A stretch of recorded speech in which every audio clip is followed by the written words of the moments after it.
Hello internet, it's either Roshi and I'm back with some more reactions. This time I am reacting to the Zenless Zone Zero music videos. I imagine that's what MV stands for on their official playlist on their channel. So I'm going to start making my way through those. And yeah, I'm excited. Let's get into it. First one is Shark's Got a Bite. All right, this is the Ellen EP.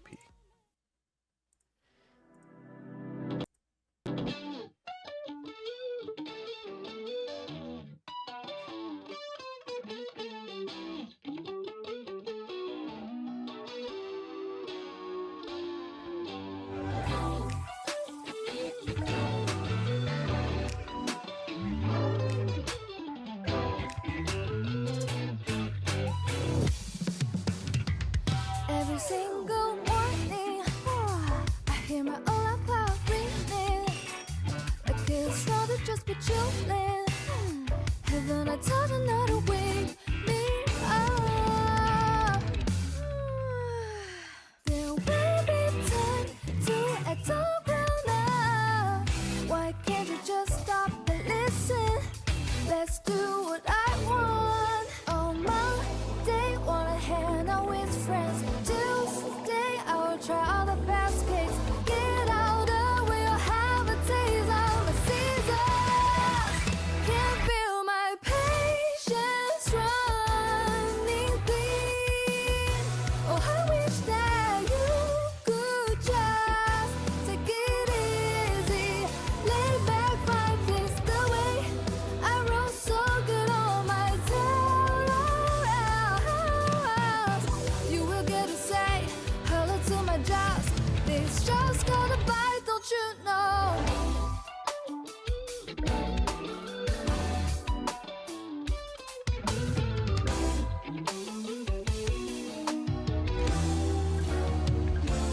I can't want you, but I can't catch a three every second and every minute. All my day to be mellow and free, but you still work right. I do it just fine. Don't underestimate me. On Friday is good, but to class Saturday I put on my best dress. Get out there, we'll have a taste of the season. Can't feel my patience running thin. Oh, I wish that you could just take it easy. Lay back, fight is the way I roll so good on my toes. You will get to say hello to my jobs. This job's gonna bite, don't you know? Don't you know? You should know that I'll buy them all.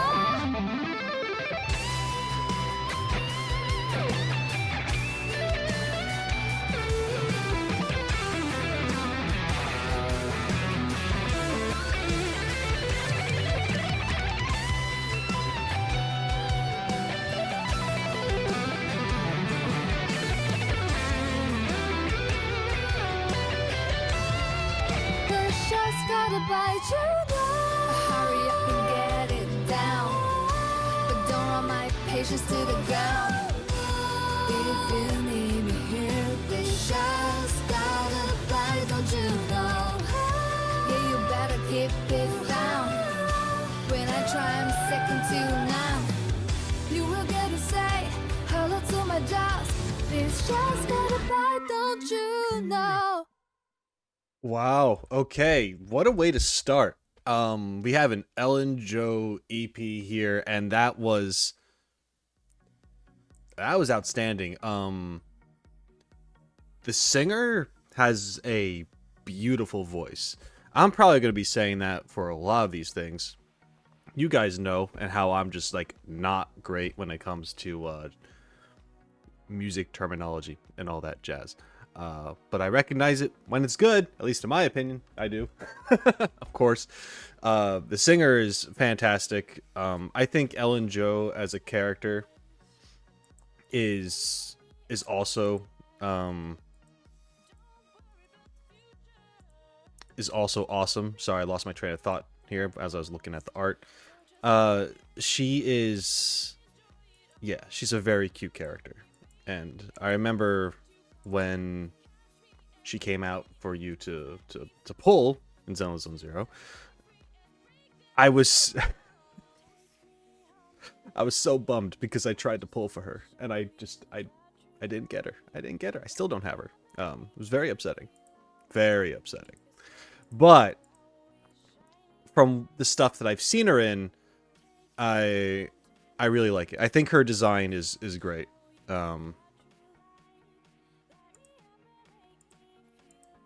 And the lyrics, of course, I mean, it's a song that's about her. It's referencing, whoops, sorry, hit the mic. It's referencing a lot of things about her. You know, being a shark, her attacks, and yeah, how she is. I mean, at this music, looking at this music video, we see how she's very. I don't know. There's like this struggle. There's this. I don't know if I want to say acceptance necessarily. Maybe more towards the end, but she's talking about like wanting to experience this everyday life, being with her, you know, being with her friends. She just wants to chill, but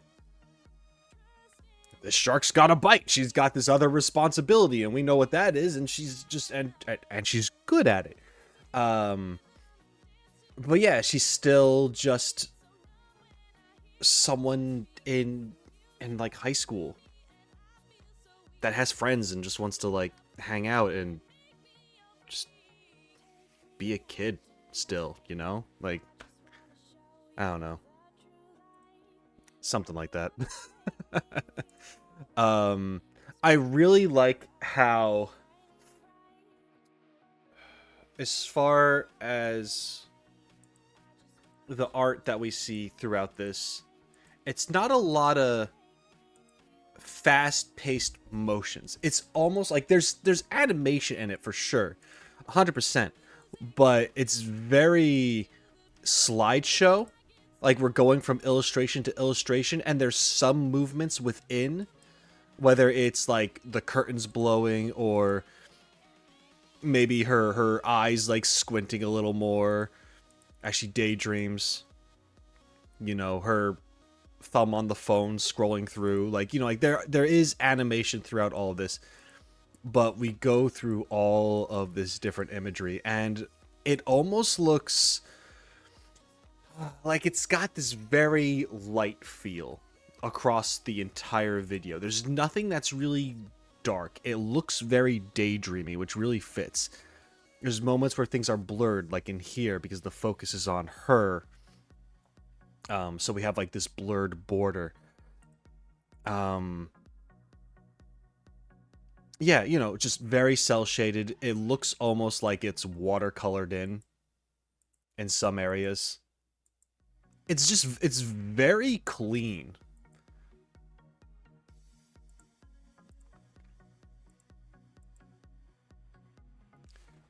I also like how, you know, she drifts off to sleep, and it's like she's almost like in a fish tank or something, or just around fish. I shouldn't say fish tank because I don't really. She's in a room which is kind of like a tank, but there's fish around it. But as she fades into sleep, you see it sort of get you know, this cloudy effect over the images, which is used a lot when people are either like thinking about something or daydreaming something, or we're referring to something that's happened in the past. This is her in her dream state with her friends, and then her friends' co-workers, you know, I mean her co-workers. And even things like this where you can tell it's a dreamscape, that this is an actual reality in this moment here. Perhaps, I mean, maybe she's walked with her friends like this before. But the environment is very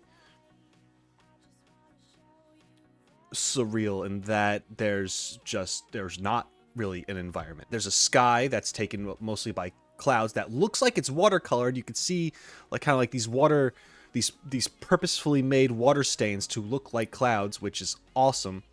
But then you have this ground which very much looks like it's sketched in, and it's kind of like how you would draw a floor plane with like the perspective lines. It's all just very like rough draft, super rough draft environment that these very much more detailed characters are in. So that's how you can tell it's like this dreamscape, this fabrication of this reality that could be maybe. And then we also have this where she is in the, forgive me, I forget the name of where the hollows are. The hollows are the monsters, right? Am I just making that up? I can't. It's been so long since I've touched Zenless Zone Zero. But there's that alternate reality, not alternate, like that parallel universe that you kind of like enter when like the zones get like taken over and stuff. I forget what it's called. God, that's gonna bother me so much. Maybe they'll refer to it at some point in one of these videos so I can remember. But you have like this imagery of her as a girl in here, her older self, and then like, you know, her friends and her friends slash co-workers showing up. You got a shark. I don't know. Like it's very, this goes between like very daydreamy and surreal moments, but it's also very simple as well. Like it's not like a super crazy in your face psychedelic thing. It's not like Honkai Star Rail Sparkle, where that was very surreal, like abstract and kind of crazy, and multiple sparkles and like twisting visuals and stuff. This is just like a very much more tame, you're in a dream like appearance that they're giving this. I thought this was great. This was an awesome first music video to watch. Yeah. Ellen Jo's cool. All right, let's move on to the next one, which is, whoops. As the sugar cube floats, leading in time.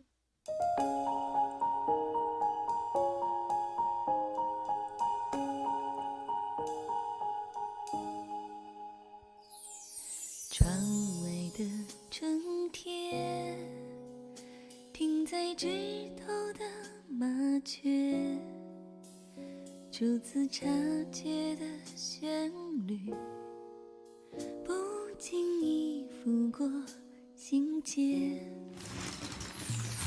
点一支香签，放下激情的发辫，看陌生柔软光线，照替正如纸的成茧，追云你的样曲，任引你缓缓入眠，愉快的哲学独自理会，练习夫妻一线，迷人的星期天，轻轻弄，慢慢念，放糖宣纸的世界，一杯闲暇，两种挂念，世间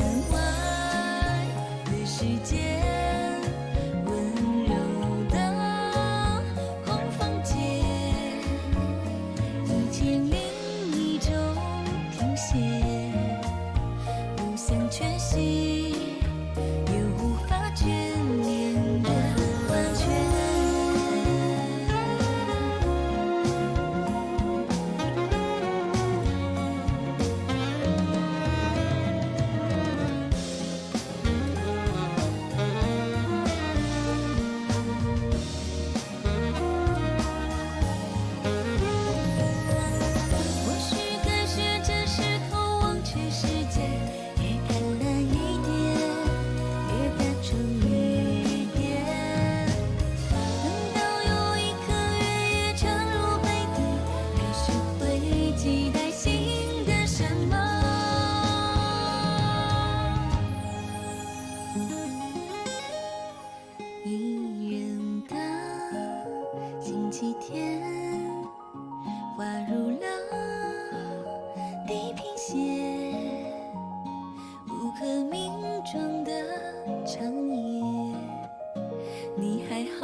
是秘密，时间外的世界，温柔的空房间，放探宣纸的世界，融化以后，再回味至弥漫明天。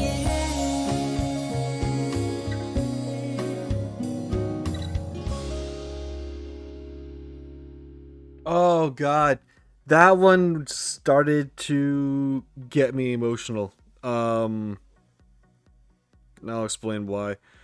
That is, whew, that was good. Very chill. Once again, another beautiful voice. I believe singing in Chinese the entire time.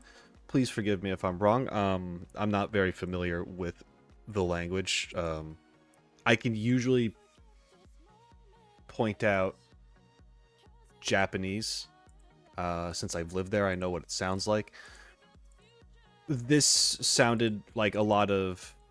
I'm pretty sure it's Chinese, considering that like these are also Chinese games. But I don't want to assume that, just in case. Either way, it sounded beautiful. It was very soft sounding. The visuals were nothing crazy. It was a lot of contemplation with this character. God, I forget her name. She's the police officer. They used 3D models. Her apartment looks great. It would be tidy for the most part. You have her reports everywhere and such, but I like how they establish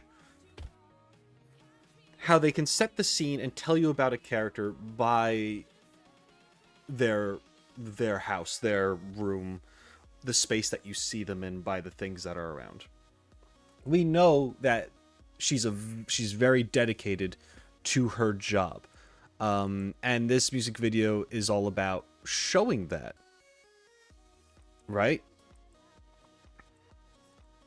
And yeah, we don't necessarily see her out on the field in this video like we have in the past and other ones, but you do see all of her certifications and accomplishments on the wall over here. She has an award wall of stuff. Like, she's good. She's got it. She's got all her credits, right? And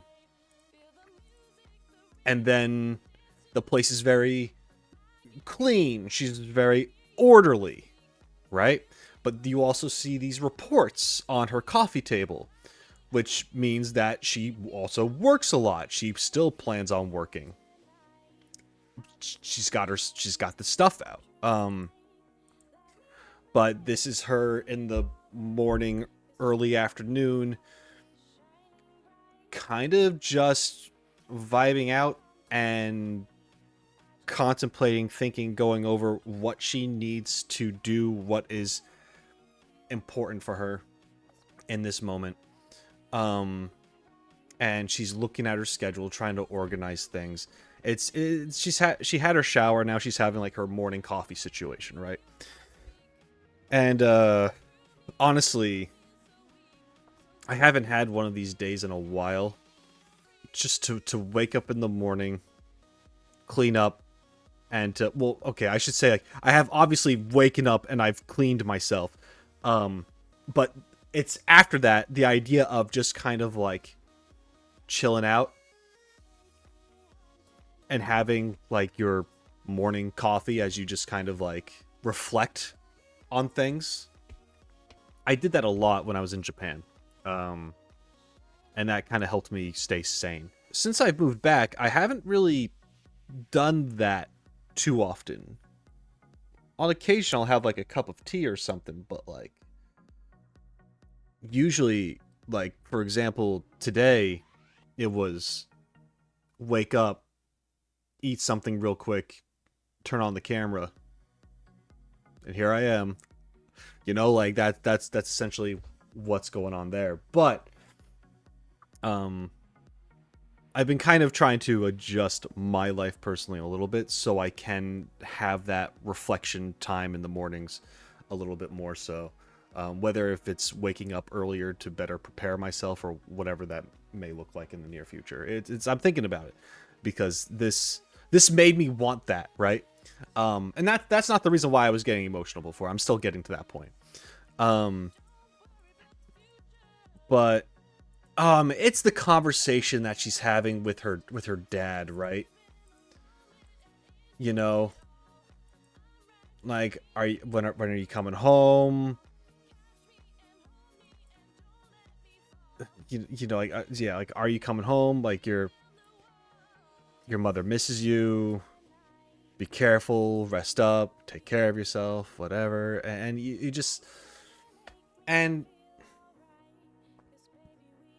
she responds with, can't make it, field work, or sorry, I can't, I'm busy. Don't wait up, I got a thing.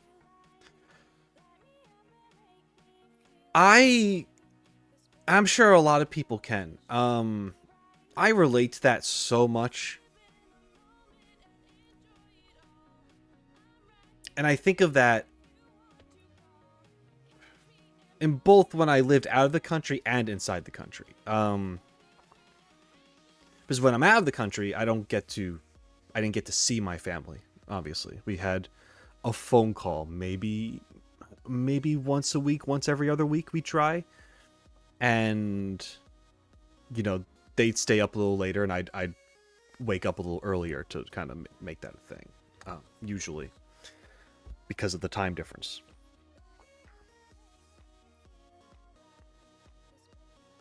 And of course I'd get texts too, like this. Not exactly like this, because they're not expecting me to come home for a weekend if I'm halfway across the world. Or just on the other side of the world, rather. But it's the whole idea of how parents are going to miss their kid. Even though they're grown up and they've got their responsibilities and all that stuff. And life comes at you fast and it's crazy. And just like, and then the kid, this woman, myself, you're busy with everything around you. And you keep making excuses. Your priorities change. Even though they shouldn't. It's crazy how we'll put some things ahead of other things and just be like, oh, it's fine. Those people will understand, or they can wait because I gotta do this task right now. But then time continues and eventually you don't get this anymore. I still have my parents, and I'm very grateful. But I still make I still make the mistake, I think it's a mistake, of choosing work over family sometimes. Whether it's something simple like, hey, you want to go for a ride with me to this place to do this thing? Do you want to join us for this event? And I'd be like, nah, I got work. Sorry, I got work. One day,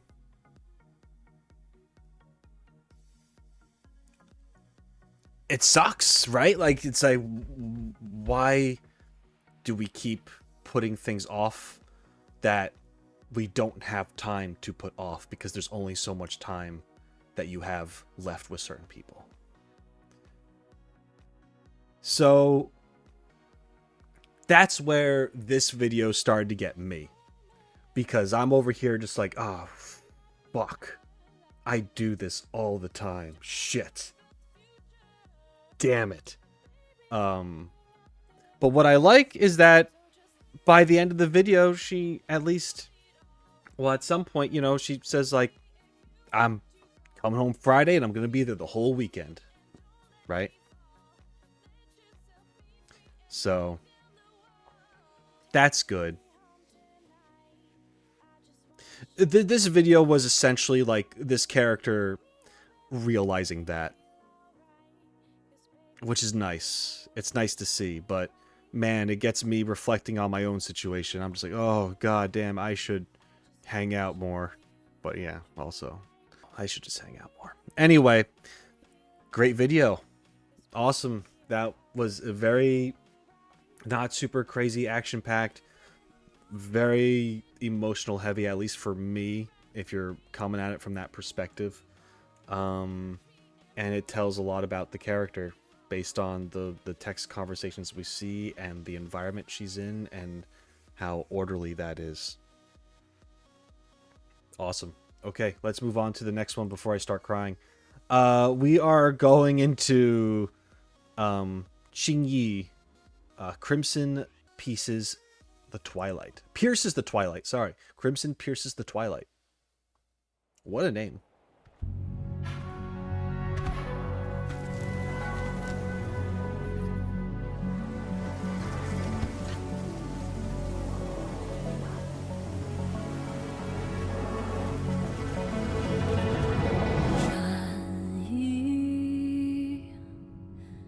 是不过就是痕迹，故里情绪始终融于情理。没关系，没关系，只是一场游戏，按下重启。愧为沉寂，命运无常，束手难防。生旦净末中，喜怒哀乐愁，冷若冰霜，习以为常。世故圆滑虚伪，何必惧彷徨？随波逐流，水中浮萍。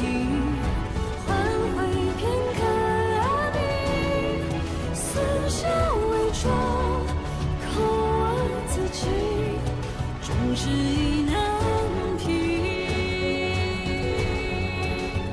世界待我狰狞，下意识寻找一平。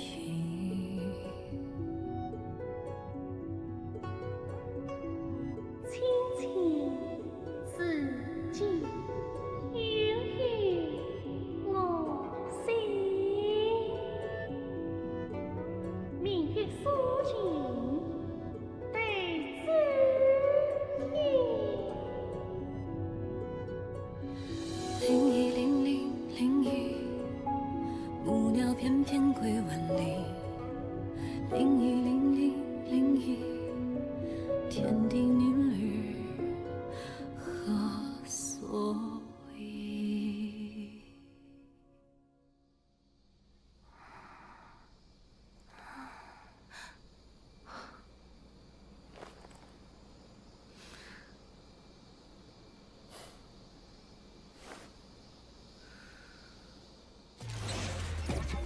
？Ooh, okay. Man, I'm just gonna be destroyed by the end of this video, aren't I? This revealed a lot about this character. Especially this line right here. Yeah, this world knows only cruelty, and the next I'll seek loyalty. I was not aware, and maybe I'm misunderstanding something, but I was not aware that Qingyi had lived a life before. I mean, I thought she was just an android, a robot, to be honest. But after watching this, I'm guessing it's like her conscience from a much older person is within this android. Like she was almost like remade. and kind of has like that duality of, not duality, but like just like the memories of like her past life and then what she's currently doing now. And it seems like something horrible had happened in the past where potentially betrayed, and now she is working with this police force that is, you know, all about loyalty and stuff. And that's what that line made me think of. Whether or not that's true, that's just kind of what that's what it makes me think of. This whole thing, she's talking about her police friend, I believe, like color blue. And then 0100 yeah, sorry, 010001. She's speaking, I mean, this is binary right now. And it's repeated.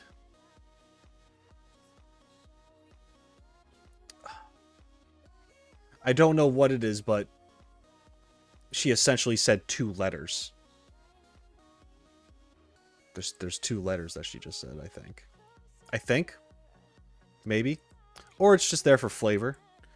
I recently was working on one of my own projects, and I was like trying to translate like binary stuff for flavor of something I was doing, and that's, yeah, anyway. I'm not actually sure if that's 1 letter. Yeah, I think they're each 1 letter. Anyway. Yeah, where in the world do I belong? It's tough, man. This is tough. This makes me appreciate the character more, because before I'm thinking like, you know, I don't know much about her. She had a cool trailer thing with like the Ginyu force of like old people. That was cool. And yeah, I don't know. It gets me thinking. A lot of beautiful visuals in this, and she's a badass. That's all I got. As far as the visuals that we see in this, a lot of beautiful shots, a lot of things from perspective, a lot of close-ups on the face. Man, this perspective was just having this error screen, like the red flashing, like your HP's low. Like, you know, this is happening. She's having a bit of a malfunction here. And then has these memories. Huh. This isn't the policewoman, but it like is, or like probably reminds her of said person, like that. Okay, so there's definitely like parallels for sure. Interesting. The broken mirror, classic touching the broken mirror when you're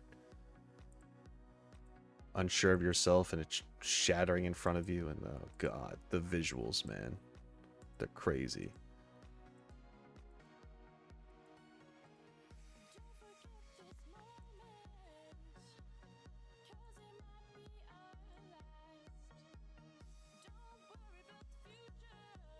I think this is one of my favorite parts. Where you have this past version of her walking up to the present android version of her. And we're getting the whole, like, where in the world do I belong? And this ribbon that was very symbolic throughout that later half, at least, floats to her. Like, this is the transference of, like, consciousness or whatever, and she begins to dissolve away.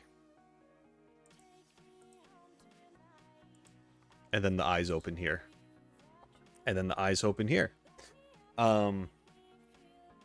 Yeah.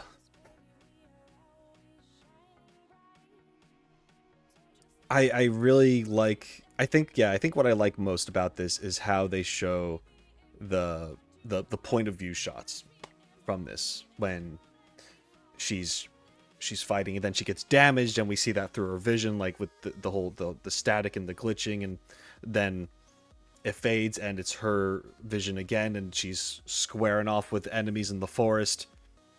And then there's definitely some other stuff, but then here at the end, where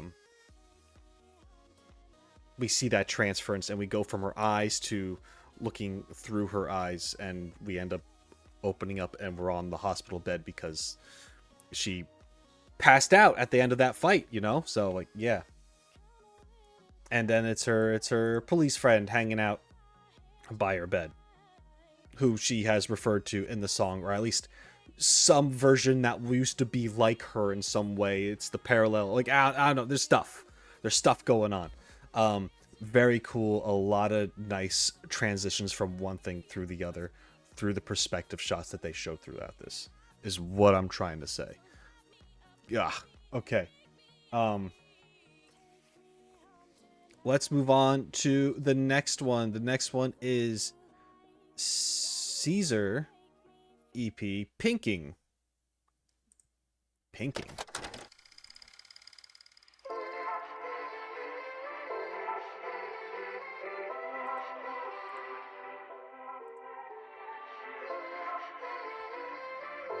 Not how I expected a song for Caesar to begin.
Yeah, pull up throughout my hair. Yearning, be more than friends. Boy, the boy, pick up, pick a little bamboo's gonna lead my way to you.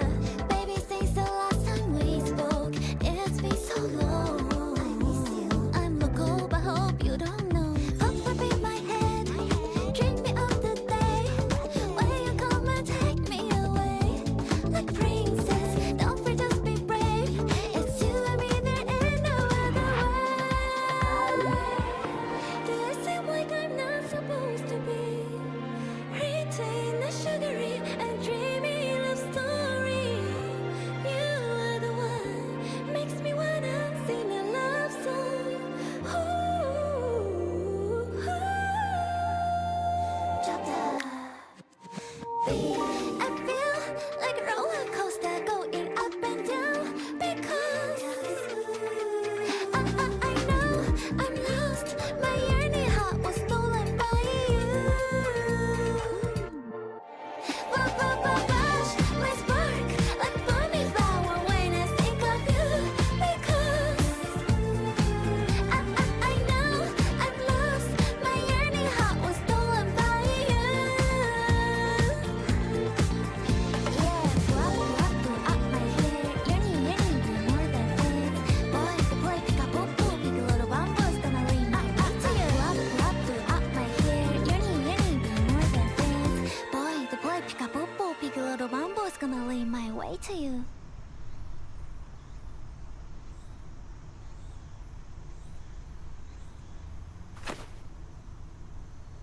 Okay. All right.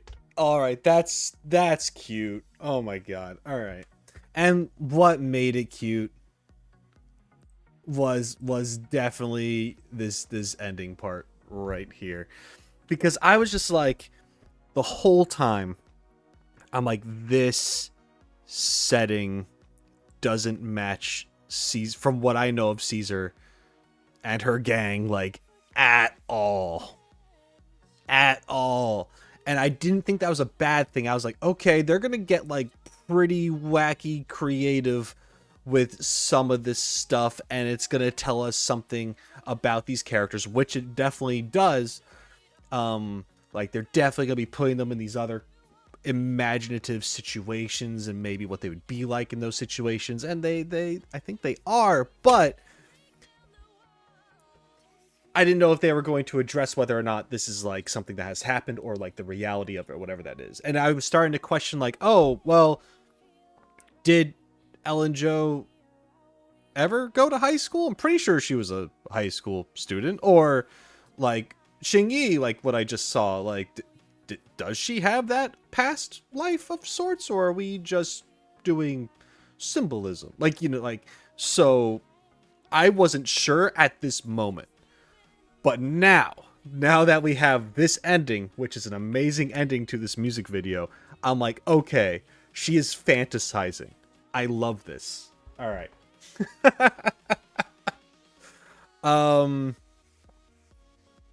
Yeah, I think it's great. It's not what I was expecting, but of course, I don't know the character that well. Caesar, you know, she's king. From what I'm pretty sure she is the leader of their group, and yeah, there's like this stoicness you'd expect her to have, especially with someone with the title of king, right? The last thing you're gonna think of is like them having this like K-drama fantasy going on.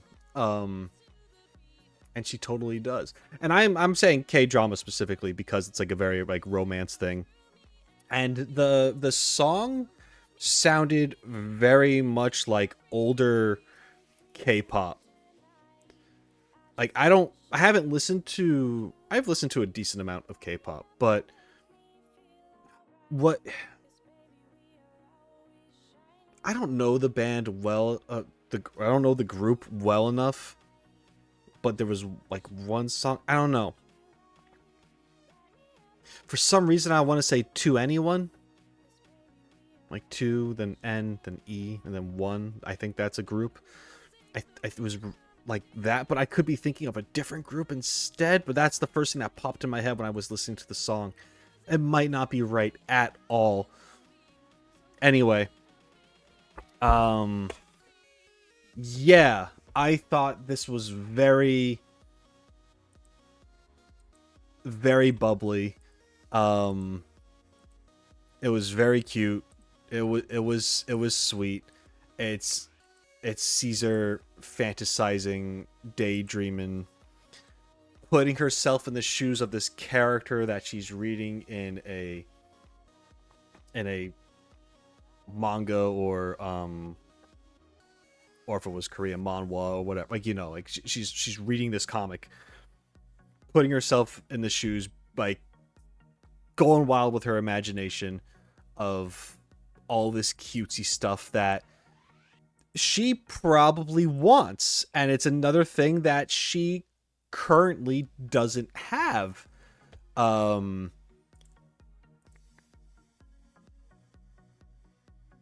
Which is unfortunate, but we get this adorable scene where she notices that they're all looking at her just like really into it, and she has to kind of pull the book closer to her chest to hide it and like kind of just look away a little, like, no, it's not, no, it's whatever, you know, it's cool. I don't know, I think it's adorable. We have a lot of like those the texturing here for this comic book stuff. I love the black and white, the grayscale look to it for a lot of it. Yeah, like as we were looking through this, I'm like, yeah, this is totally looking like a manga right now, and in fact it was. I like when we have the grayscale up against a splash of color. That's always fun.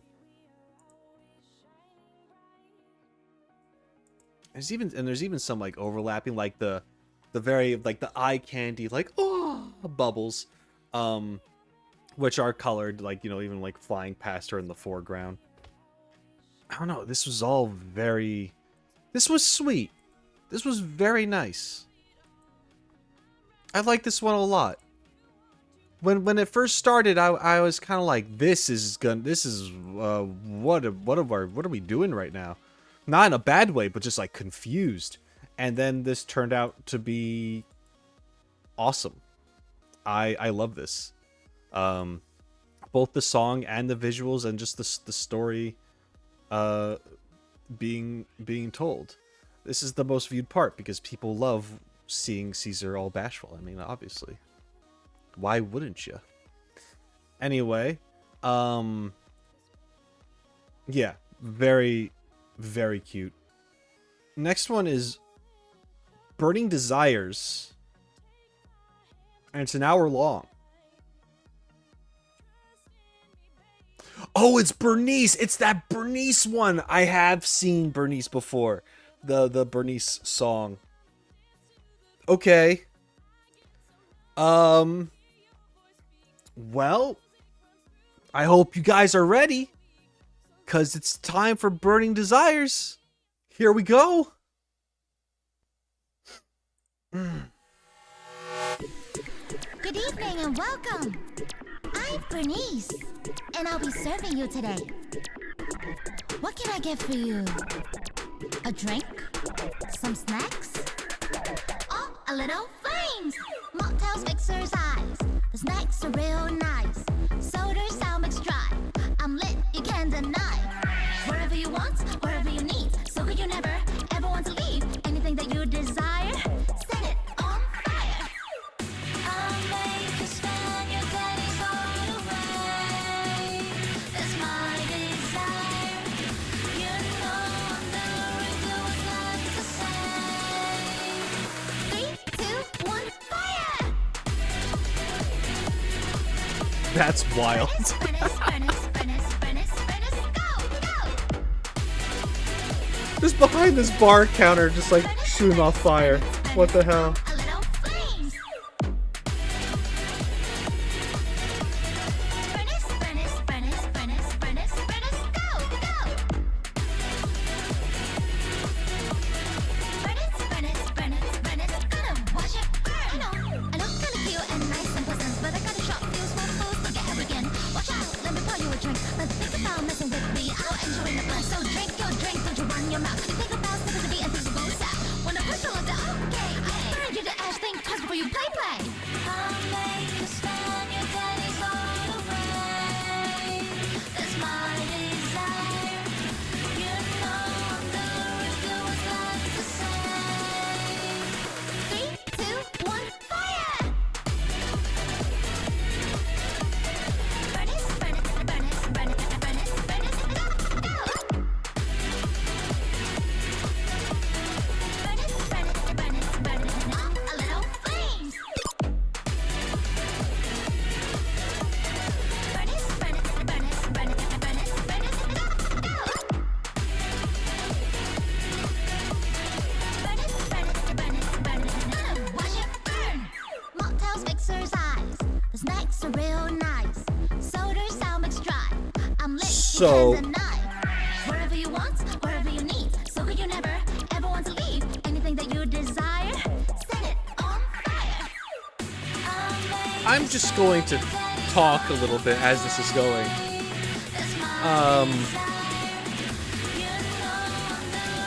The song is very catchy. It is absolutely brain rot. I wouldn't doubt it if they actually played this in like a club or something. Why not? It's literally just dance music, right? And it's Bernice. Is it Bernice or actually Bernice?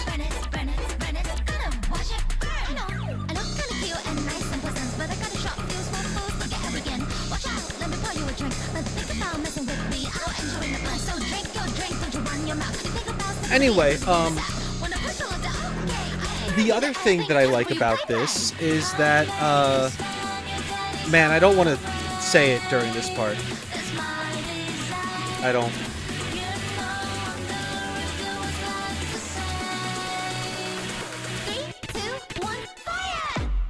Okay, so the animation is very nice. Yes, it is looping, right? But as far as the character goes, it's very smooth.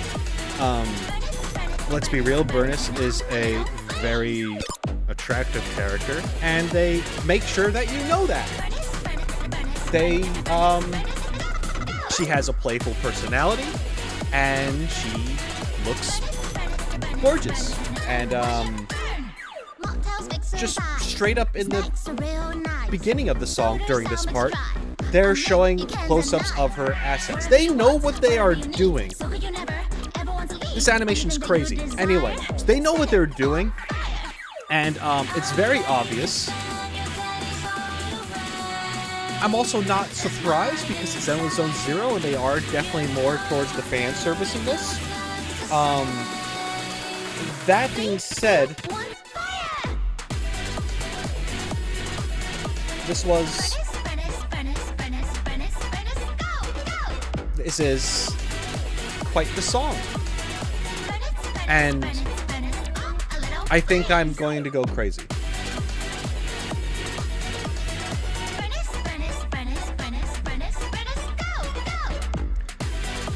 Send help. Tsukishiro Yanagi. Rest a while. Alright, let's get into it. Making sure everything works. There we are.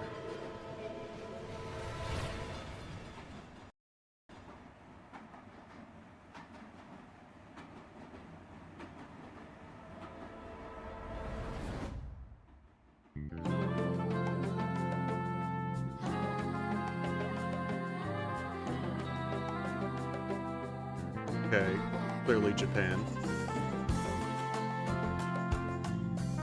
Ooh, are we gonna get like a city pop song? Oh, hell yeah.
I'm home. Sorry I'm so... Maggie, you're so late. Sorry sorry. But look what I got. Whoa! Hot Pots! Hot Pots! Wait, Nagi, where are your glasses? Huh? Okay. Yeah. That was a vibe, man. Okay. Immediately, I was like, when was it? It was like the very beginning, right? Yeah, when they showed the exit sign, and I know kanji is you know, Chinese characters too, but I don't know if it's the same over in China. Just immediately, I had like Japan vibe. I saw this and I'm just like, yup, yeah, this is what's it? This is, I remember this one. This is usually used for entrances or exits. It means mouth. I believe it's. I think it's Gucci, but it's not always pronounced Gucci. Not 100%. It's been a long time. But when I first moved to Japan, for those watching this for the first time, I'm no longer in Japan. But when I did live in Japan, I was there for a few years. But the first place I lived in was called Yamaguchi, which Yama is mountain and mouth, so it was mountain mouth, and that place was just in the middle of a mountainous area. So very familiar with this kanji. And just driving across Japan in general anyway, just seeing the exit signs and all that stuff, and I was just like, yep, this has got to be. Also, I mean, it's kind of a giveaway. We're dealing with Yanagi here. And I remember that she has that backstory that involves like that Oni and stuff, and she's like with that the little blue Oni that I imagine she's having a conversation with here in this moment. Which I also thought was cool that they had some actual dialogue in this music video at the end, just because. Nice. Okay, yeah. I like Yanagi. I think it has to do with the pink hair thing. I have that thing with pink-haired girls. I don't know what that is, but yep. Anyway, so this was. I mean, she's just adorable. This was cute. This was very nice. I'm glad that we did get like a city pop song. Like it just kind of sounded like it, so I made that guess, and I was like, oh man, it is. That's awesome. And man, was this just a vibe throughout the whole thing. We got our hot pot going on right here. We get our hot pot later. Well, she brings home hot pot, you know. And hot pot's great.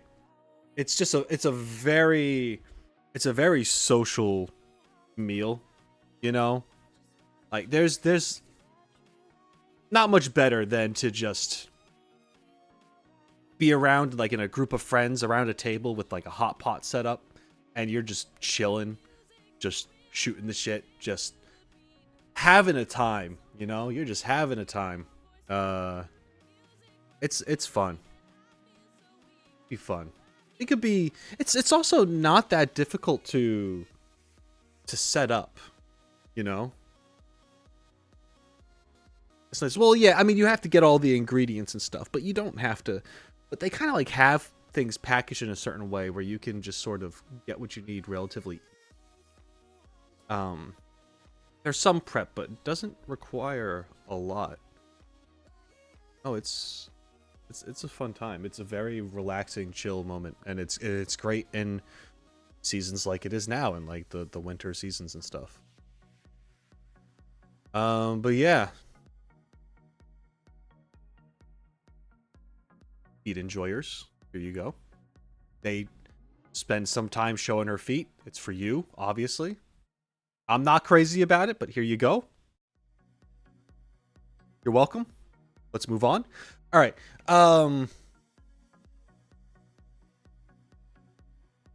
This was very nostalgic in general, seeing how they portrayed Japan. It is very much like it is Japan. There are streets that look like this. This looks like I could have been on this street at one point in time. This is awesome. And what I like, one of the things that I like, there's a lot of things that I like. They definitely, I mean, he definitely got the feel.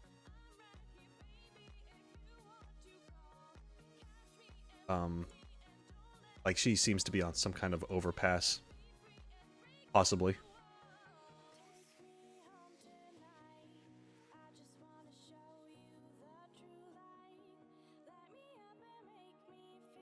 Yeah, the billboards and stuff. Oh yeah, this part was cute. Where she's bouncing on the yellow tiles, because they have, like, you know, you can see they have the ridges in them. And for those who don't know, yes, majority of Japan's sidewalks have these yellow tiles. They're there on purpose. For those who don't know, those are to assist people who are visually impaired, for blind people or just people who have trouble seeing. It's so they know that they're on the sidewalk and not wandering out into the middle of the street. You know, I think it's really smart. It's very considerate. It's super cool to do that for people.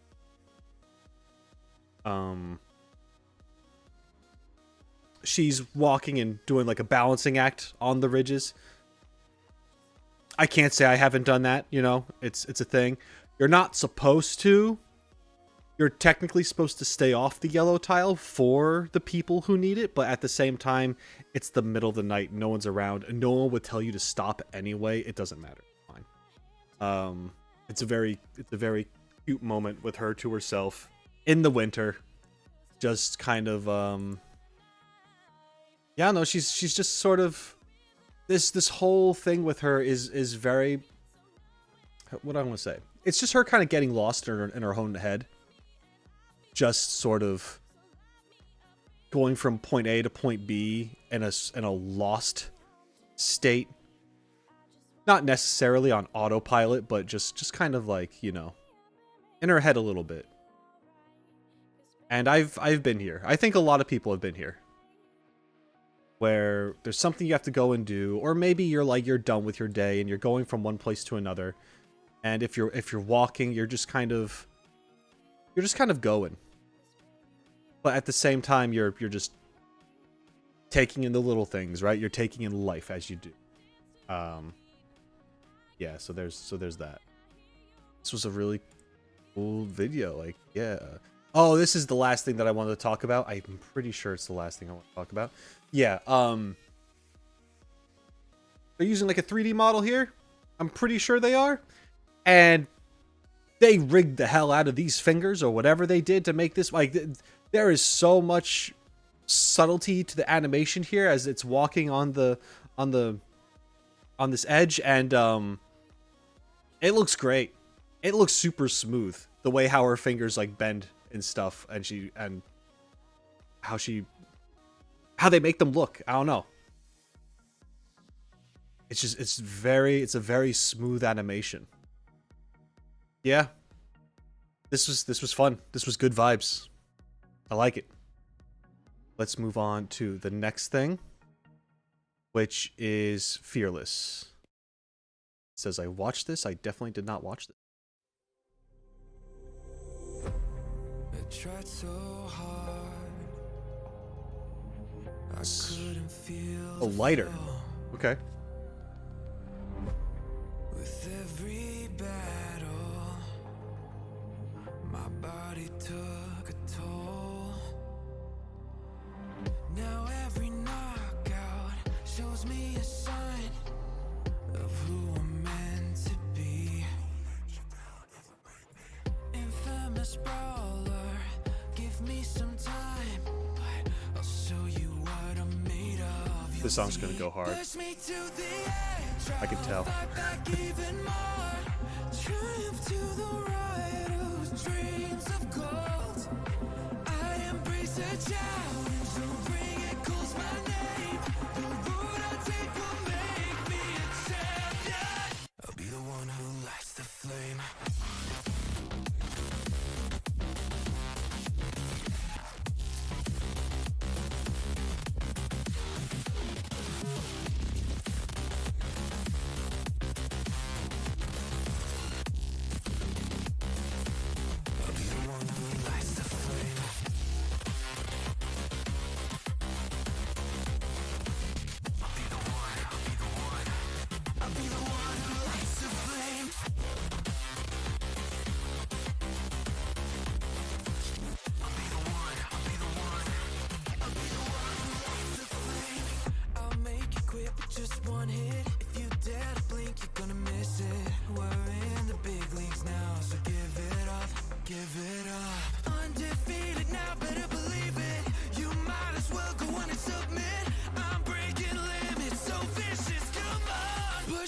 to the edge, I'll fight back even more.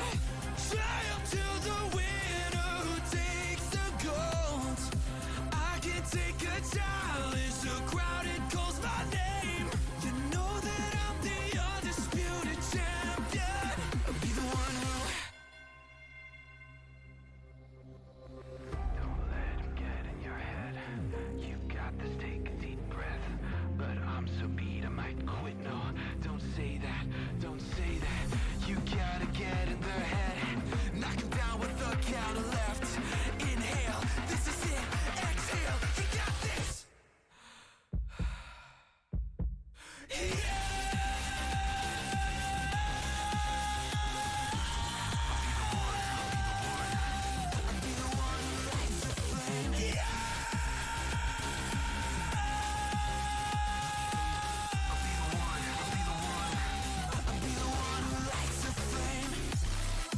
I'll become the undisputed champion. I'll be the one, I'll be the one. I'll be the one who lights the flame. I'll become the undisputed champion. I am the one, I am the one. I am the one who lights the flame. Okay.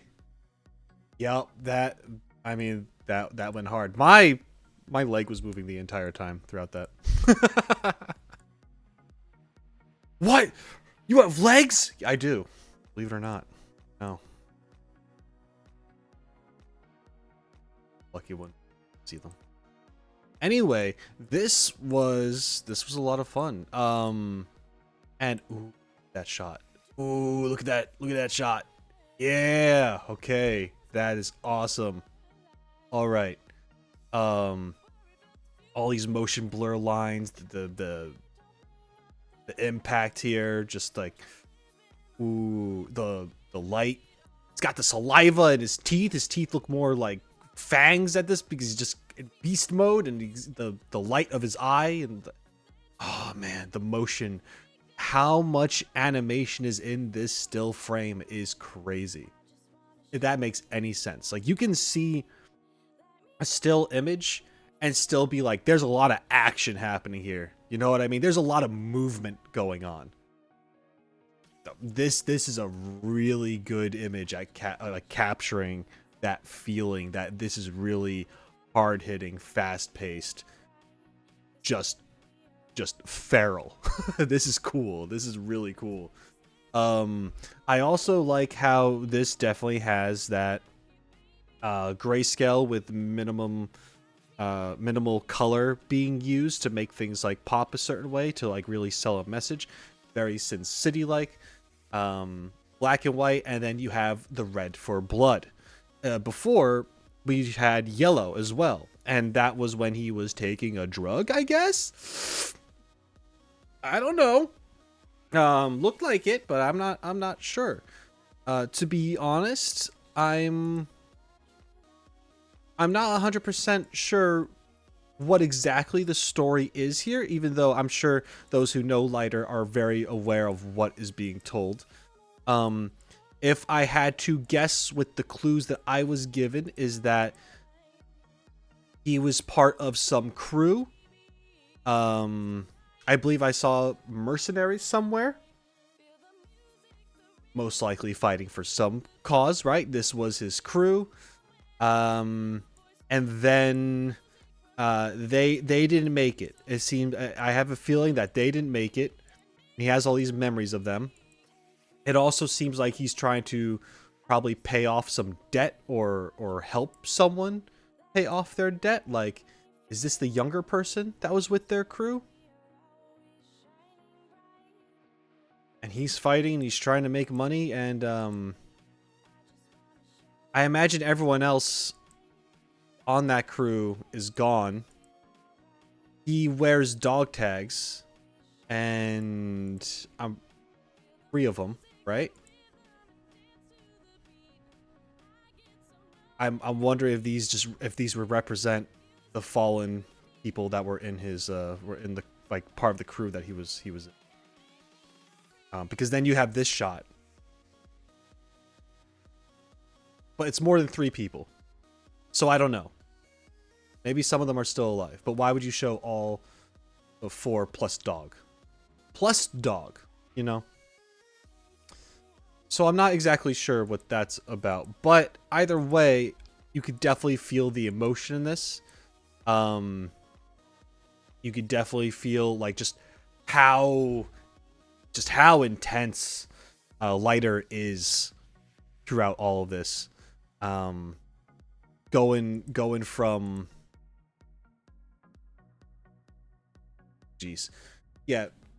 going from showing like good old days to hard times to this struggle to fighting to be the best right now, making that money.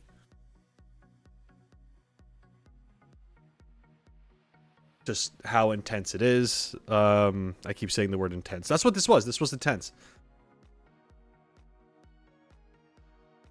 Like, I really like the part where you have the vocalist just screaming "yeah," and it's just very, it's like raspy in the throat, but it's still like guttural at the same time. Like, you can tell it's coming from a deep place, and that's exactly what, you know, it's conveying the feeling of what is being shown very well. I thought this was great. This was fun. Okay, yeah, let's move on to the next one. That was awesome. Love that. Okay, the next one we have here is Hoshimi Miyabi, Daybreak. My, how you've grown. You'll catch up to mommy soon. Oh I no. just hope you will have a peaceful childhood. Mommy will always be with you.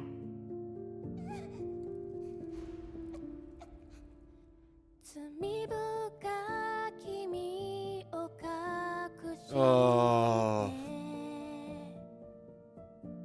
崩れゆく世界を背に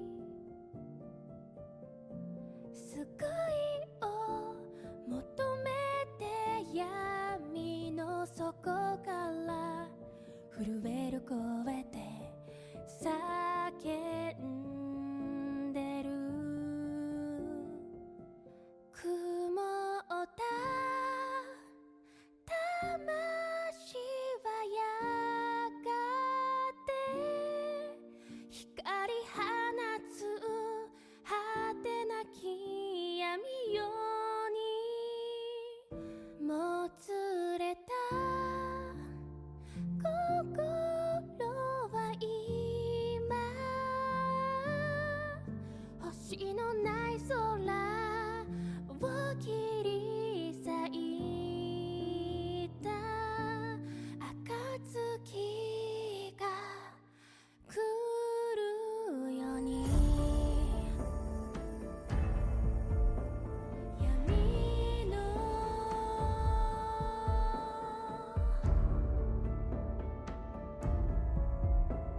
底から救いを求めて必死に藁を掴む溺れるもののよおののく両手を伸ばす雲をた魂はやがて光放つ果てなき闇ようにもつれた Ah. 心は今星のない空を切り裂いた暁が来るように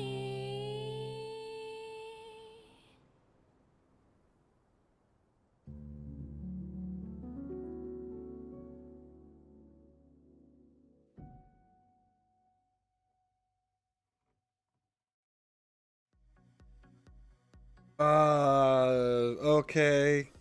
Alright, yep. It's fine.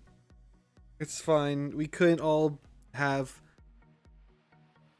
the peaceful and the hype. We had to get a little sad. Fuck. Uh I laugh because I'm miserable. So God.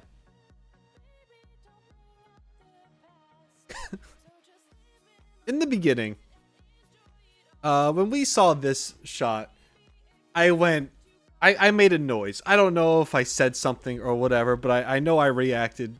I actually reacted, guys. Oh. It's, I mean, it sucks to have dead family members, especially when it has to do with, especially when the cause is from some kind of tragedy, right?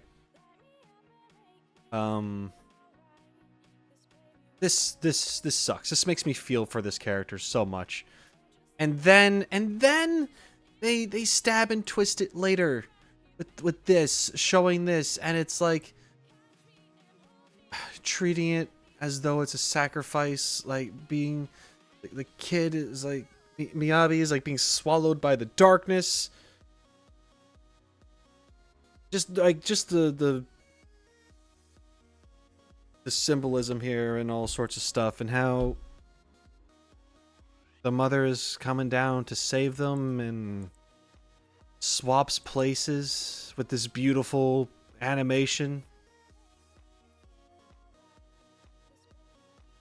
cupping her face like that, and just, oh god.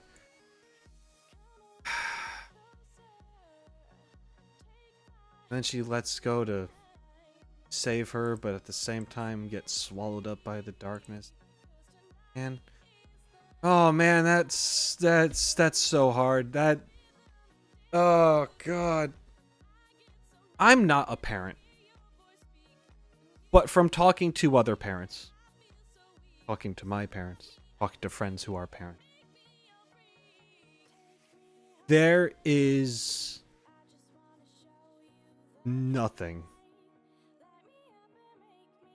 that they wouldn't sacrifice for their child. I know that's not the case for everybody. There's some people out there that have parents who have lost their way, or they were never ready to become a parent in the first place. It's not the case for everybody, right? But from my experience with the people I do know, that is a perfect representation of, it's a perfect visual representation of like what that is, like what that sacrifice would be.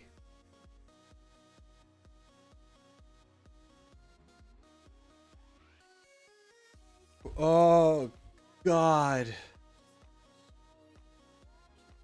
Yeah, this was all cool visual stuff. This was some in, like, really, it was cool backstory to learn. To kind of get a glimpse of it, even though I'm sure like I don't know the full details, but I get the gist. I'm pretty sure. This was a cool shot. Like that. Oh man, yeah, this.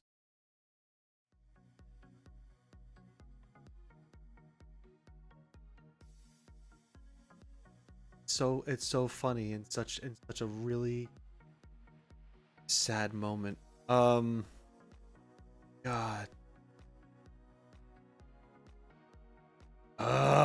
Seeing families torn apart makes me sad. I'm gonna move on to the next one. This was great.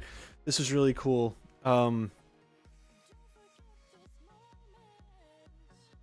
Yeah.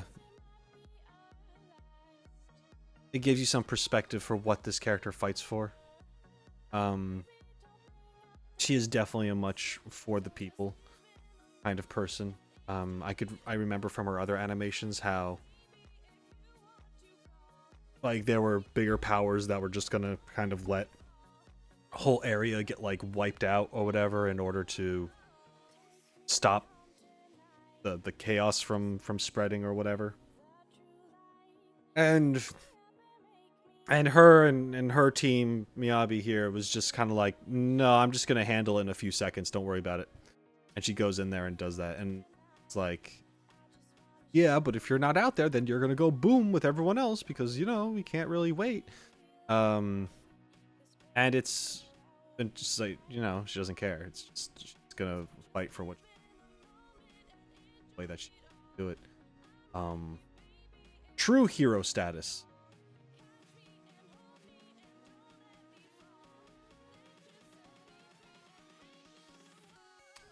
It's cool. They're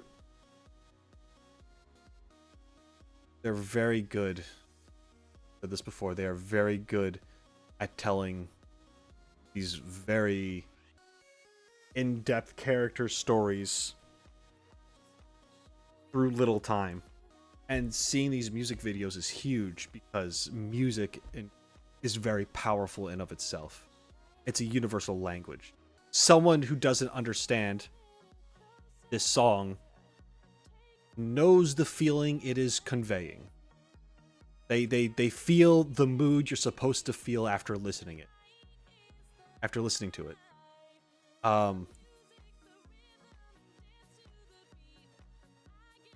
And tied to these visuals, if we're to see these two, like it hits home.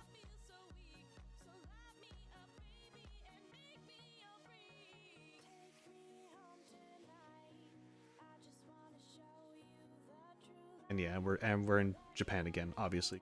It's Miyabi and part of that team.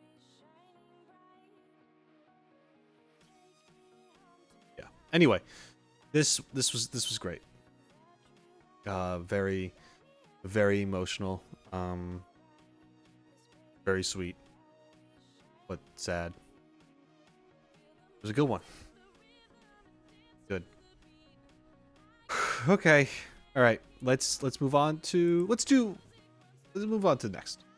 We have Asaba Harumasa picture book. Harumasa, can you read me the story from that picture book on your desk? Huh? It's just some doodles. Aww. Fine, I guess there's no saying no to you.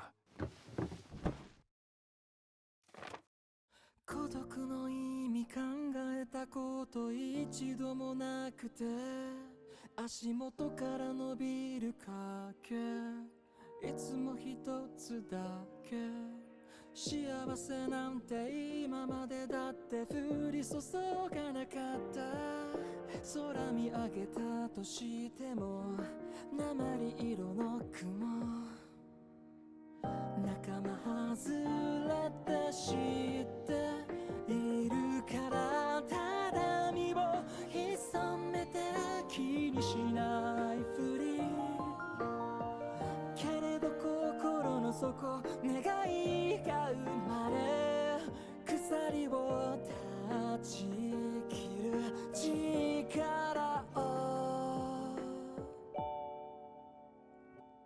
翼を広げ届け無限に続く空へ自由を知って生まれ変わる体で歩みを進め走れ憧れの未来まで風切り走る喜び見つけたから照らす日沈んでも闇にとらわれはしないこれからもきっとずっと変わらないと信じたいけれど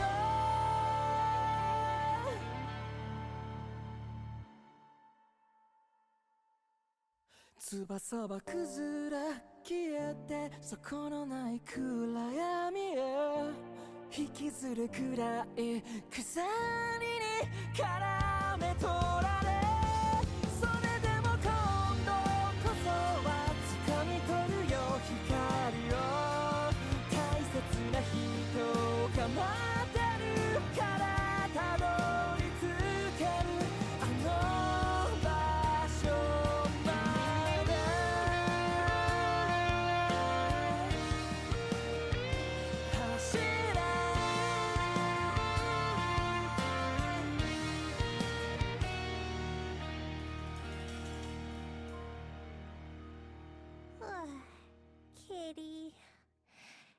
be scared, Wallflower.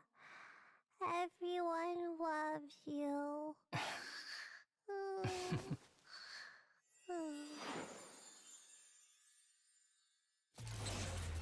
Okay.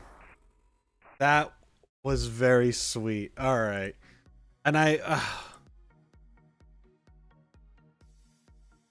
remember Harumasa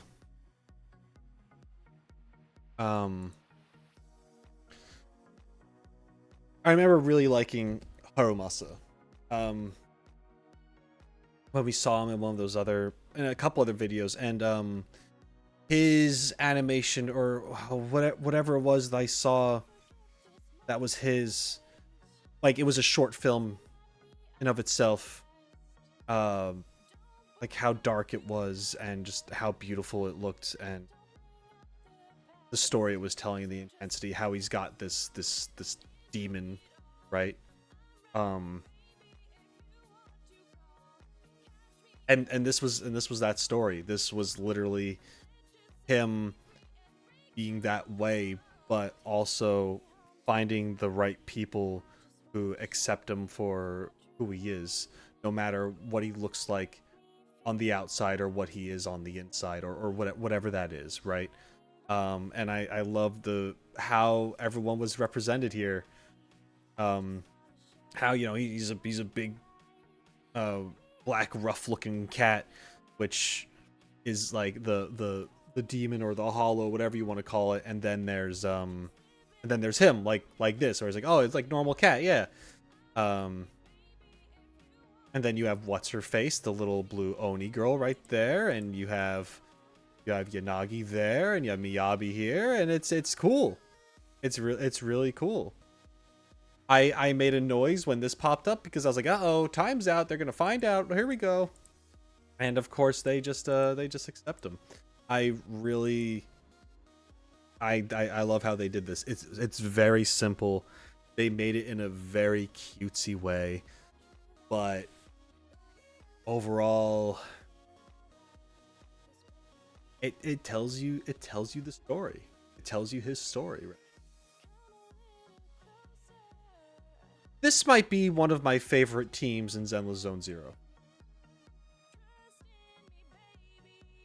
I would like to know more about the Oni girl, little Oni girl. I know that she's connected to Nagi, very much so, but like more of her from her perspective, I should say. I haven't seen a lot from her perspective. So yeah, but yeah, this is a great team.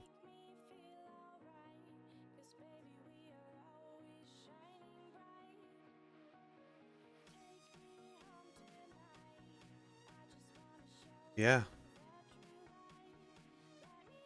Okay.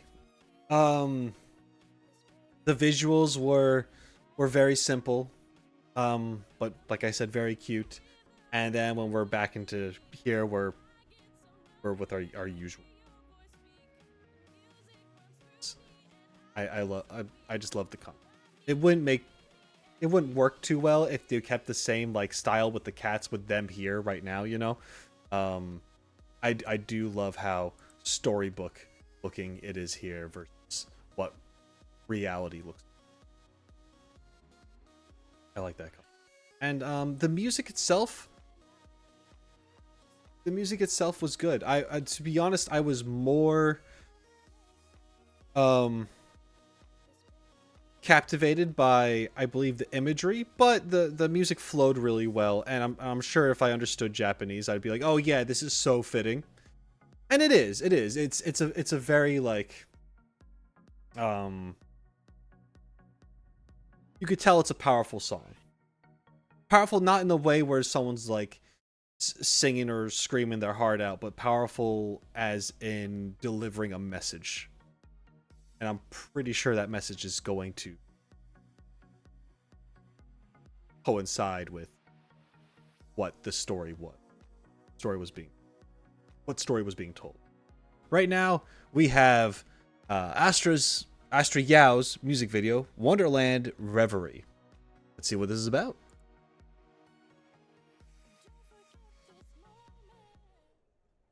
Is my sound okay? I was wondering if my sound was okay for a second.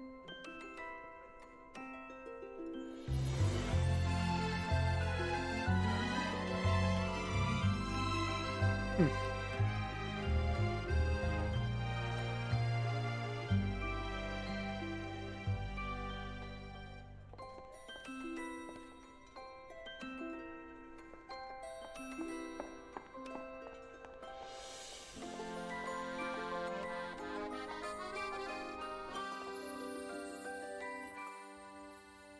想要一個人聽海風，想要一個人看晚空，帶着那份悸動逃離搏速，還有絕美島嶼和自己約定説好，從不亂途，全可做到最高，躲進雨水都凝重，每步踩着細膩樂句手音符有幾個琴譜，等到那一天再數。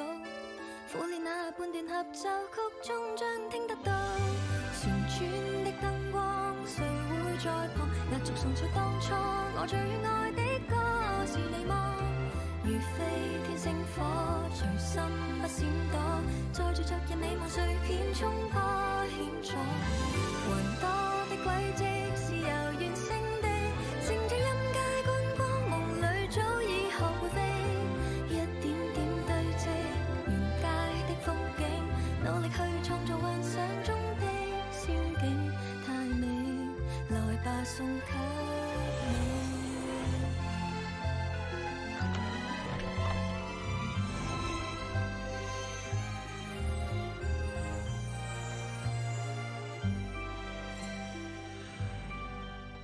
期望對着你輕輕將貼近耳朵，但連那景色照舊還未變忘，放聲全力去唱，再三為我鼓掌，心底的火花在高漲，聽旋律奏響，看誰在發亮，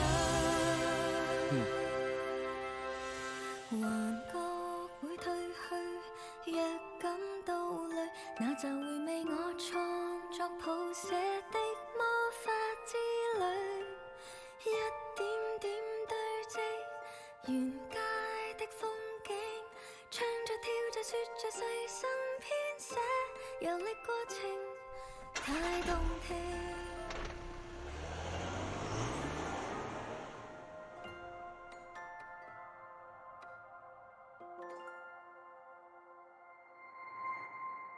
Okay. Yeah, that was sweet. That was cool.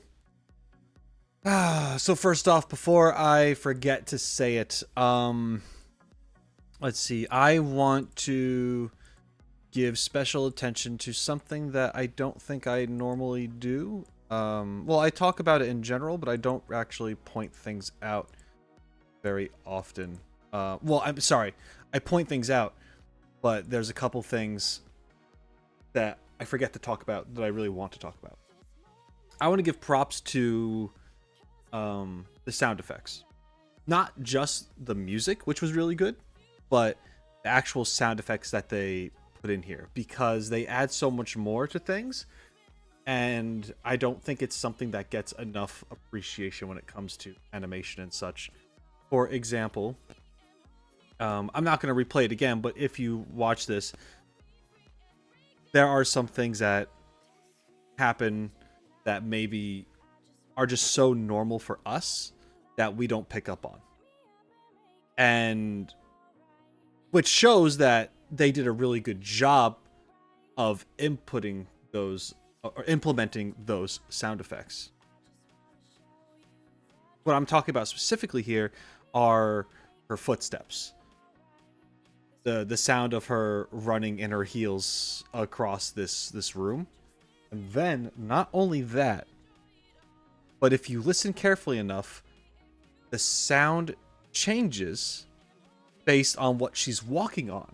So, when she was inside, it sounded one way, and then when she gets to here, it sounds different, because now she's stepping on this tile that is outside, going down the steps. You hear her footsteps, and they change. And they're also very subtle. They're not really loud. They're not punching you in the face. It's like how normal footsteps would sound, except there's, you know, a music. There's music over it. There's a chime and stuff, and your attention is really towards that. So I was just wondering, like, when I was going into this, like, I don't know, that's such detail, because they didn't have to do that. They could have just played the song and have the animation run, and I don't think people would have cared. But it's tiny details like this that just make me appreciate it even more, because it fits. And she doesn't have footsteps throughout the whole song. Like, you see her running through the park and walking downtown and skipping around and stuff, and you don't hear the clacking of her shoes, her heels, whatever. You don't hear that at all once the song really gets going, which is fine because it would be too distracting at that point. But when the song is building up in the beginning, we have her footsteps still, because we're slowly transitioning into this fantastical daydream mindset, right, that she has, or just experiencing life and then into the daydream. So during the transition, the beginning, you can still hear, you know, the reality around her, at least up until this point. I think you can still a little bit hear after the balloons pass.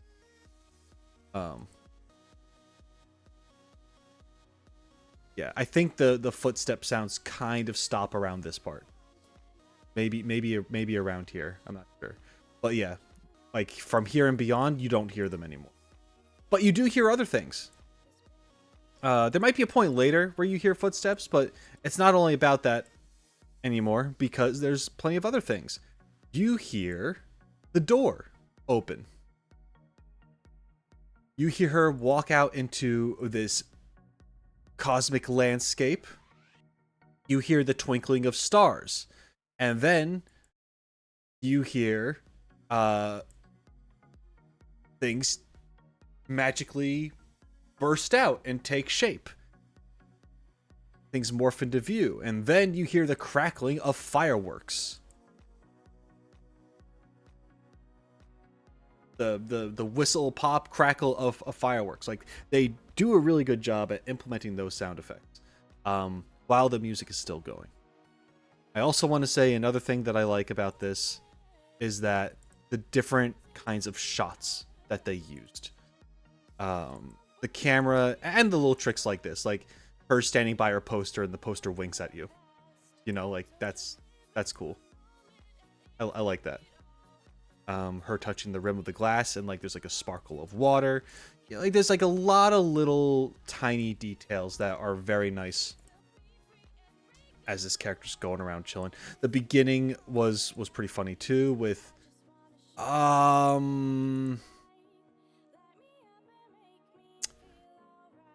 this is the girl that has like many different names. Her names keep changing, right? Because of what her job is. I think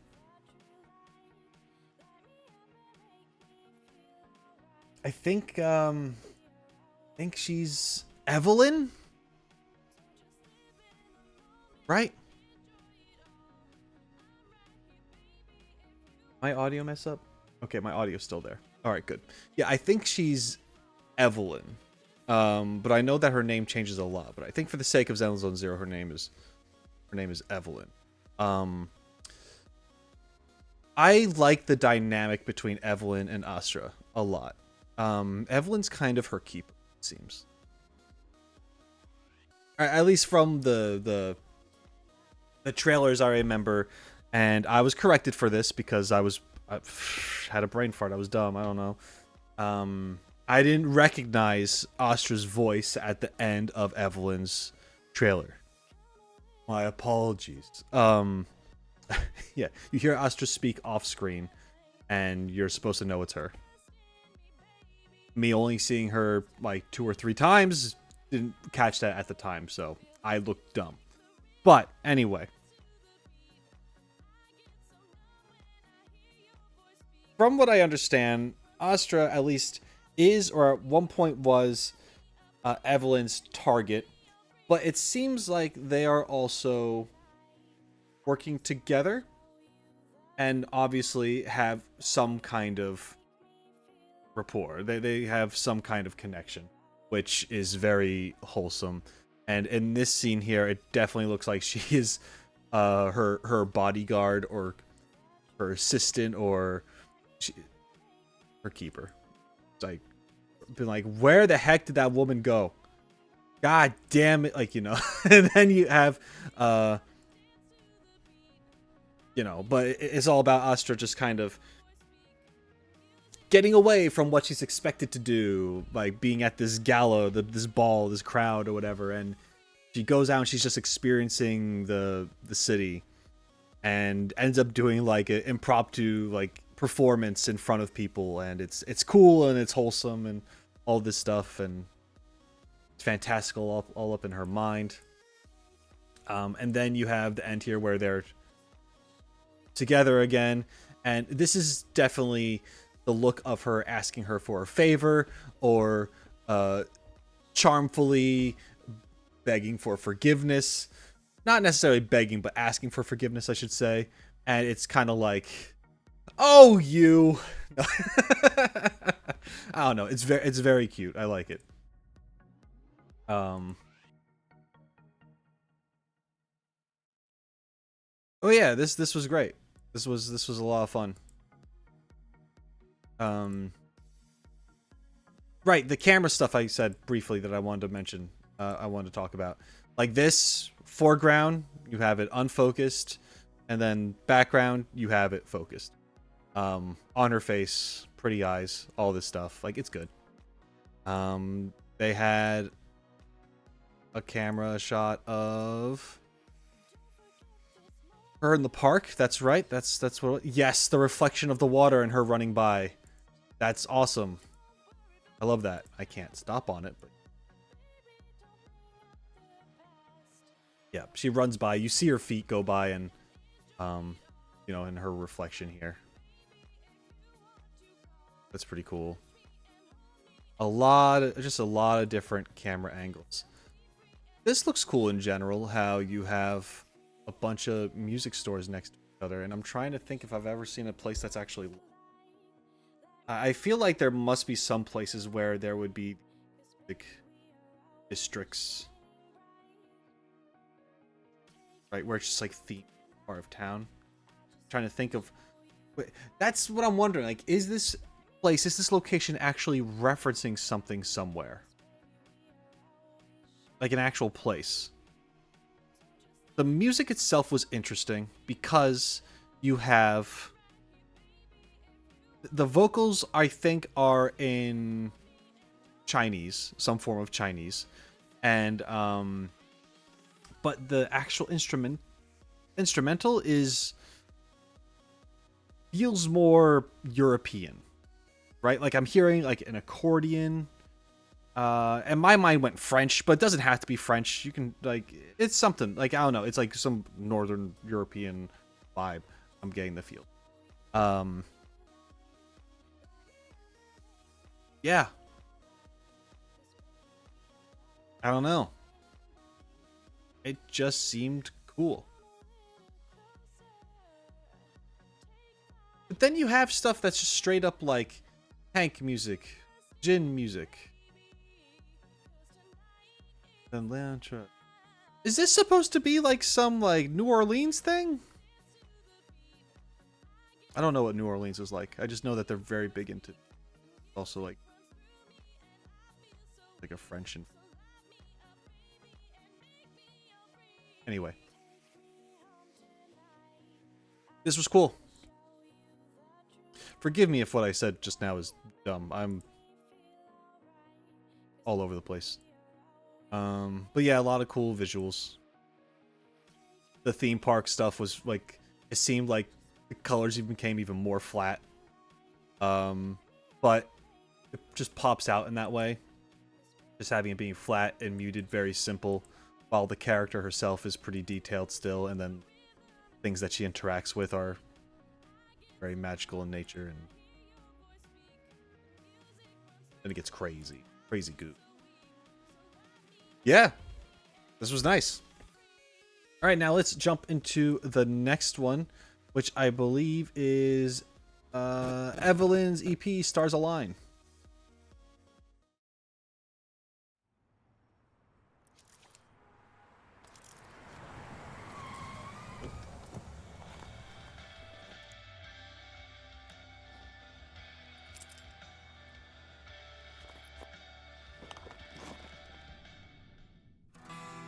I lost my name yesterday. The weight of the world was in my hand. You led me far away from where I've been. All the pain cut me so deep. Your voice, you raise my fear. I've cried 1,000 times and cried again. I couldn't breathe. I've tried a million ways to make it right. Would you give me a hand? Take me away. Shattered, torn, and storm into calm night. The sparks in the sky started shining that dark and stars alive. It's always you, always you. I lost my way all the time. You left little shadows and gave me life. It was you who took me out. I'll never race it backwards. Stand in front of me. Every fragrance that shapes my fantasy. I've tried a million ways to make it right. Would you give me a hand? Take me away. Shattered, torn, and storm into calm night. The sparks in the sky started shining that dark and stars alive. It's always you by my side. You found the key, show the path. Where you go inside, you're always in my heart. Better than the labels, can you see the stars collide? Like stars something so real and so we will shine so bright, so darker than the starry night. Every time, like you and I, look into your eyes, mirror the sky when the stars align. Okay. Okay.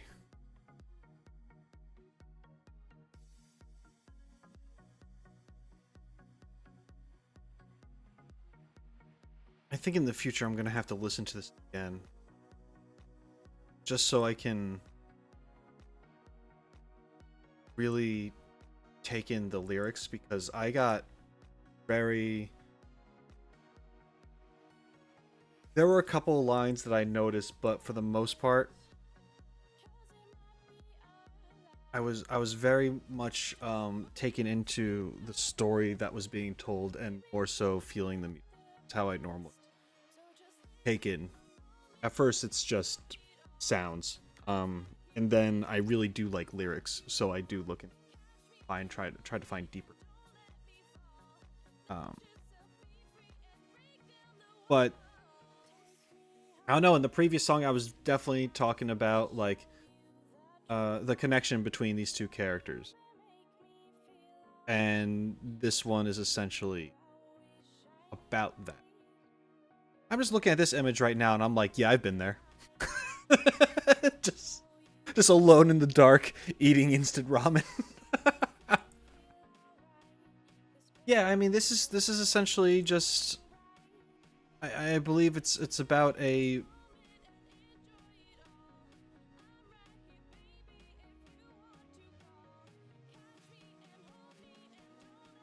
People doing things for each other, man.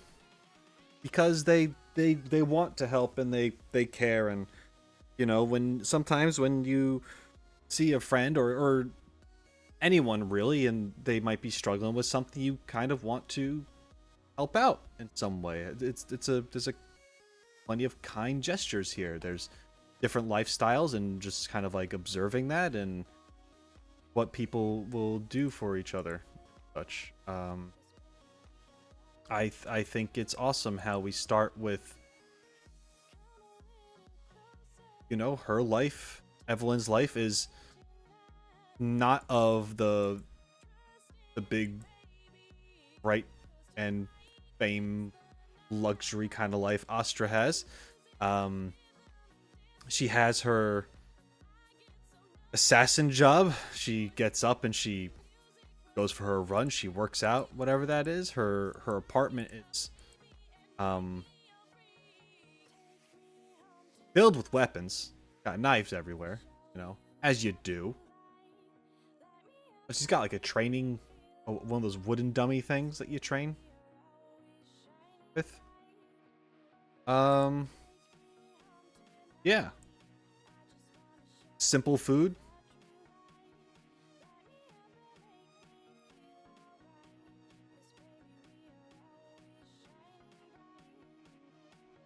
And then we see Astra here, and she has like this crazy view and this intricate,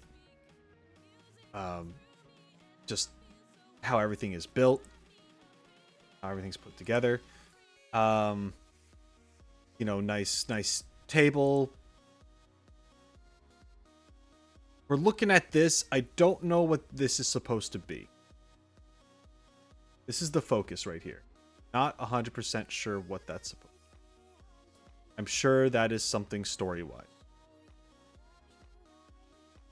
But yeah. Astra hears her stomach growl, so she decides to make food and does it pretty poorly. Right? But, you know, Evelyn sees the kindness there. Like, you know, she tried her best.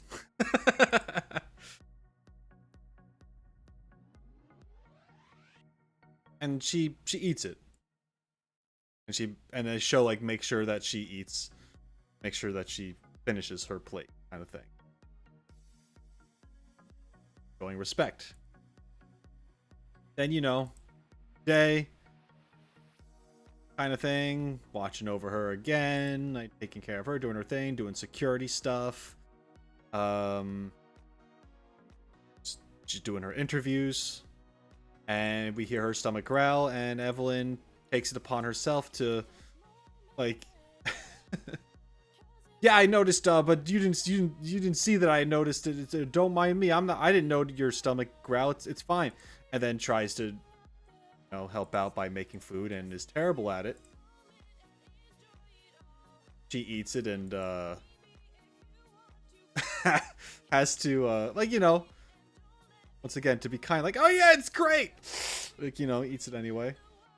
But then there's improvement, and she actually goes through the motions of learning, like teaching herself how to cook better, and actually succeeds and makes decent food. And yeah, this was like a list of different different things to possibly make or learn how to make. Crispy fish has to be fresh. Pastries, flaky pastries. You got all sorts of stuff on here.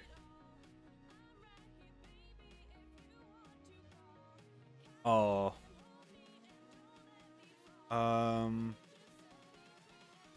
Something and handle? Something handles spicy food, and it helps clear her throat. Egg drop soup. Well, egg drop soup isn't soup. Yeah, alright. Yeah, this is cool. It's like Evelyn actually paying attention to the things that Astra likes and dislikes and what helps her and what doesn't. And it's very sweet. Yeah, and there's the picture of them both. Now, as far as I know, I just did a recap of the thing that we just saw. Sorry, I do. Yeah, what the hell I'm talking about. But what I like about this, also, when I was going on before about the music and how I wasn't super focused into the lyrics because I was just feeling them and I was seeing the visuals, and I'm able to get this concept pretty well. In the beginning,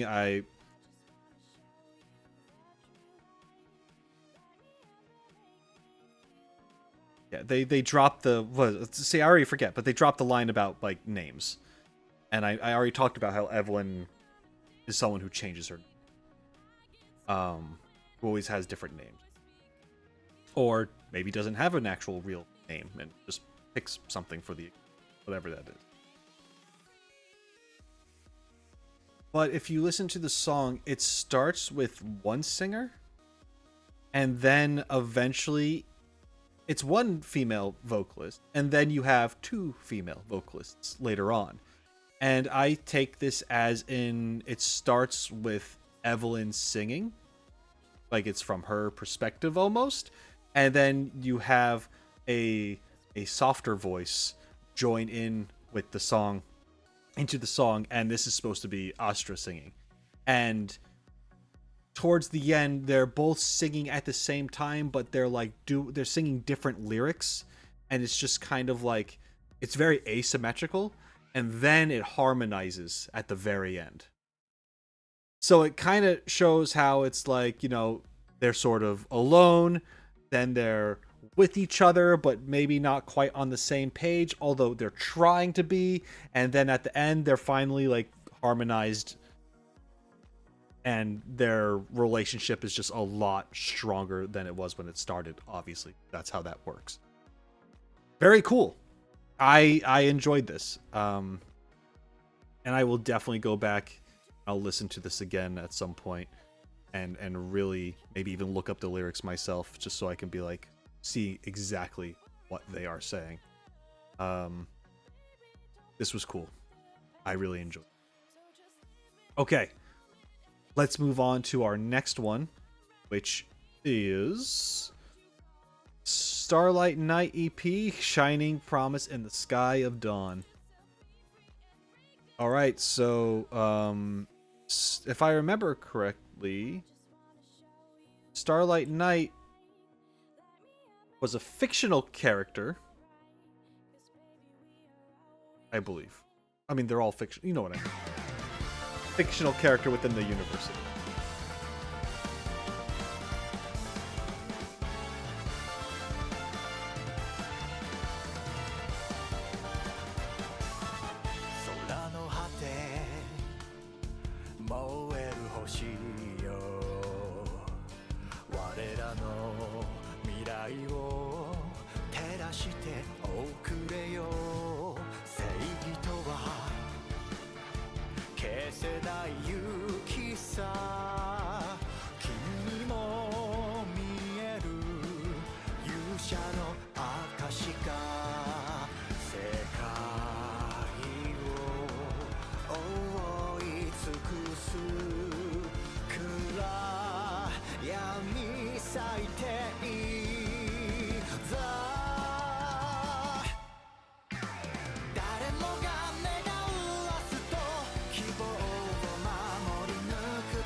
りじゃない心の翼でいいざ悪党どもよく聞け美しきこの世界へ踏み入ることは許されない覚悟決めろ絶望を超える正義のジャッジメントどこまでも貫けみんなの願いを背に受け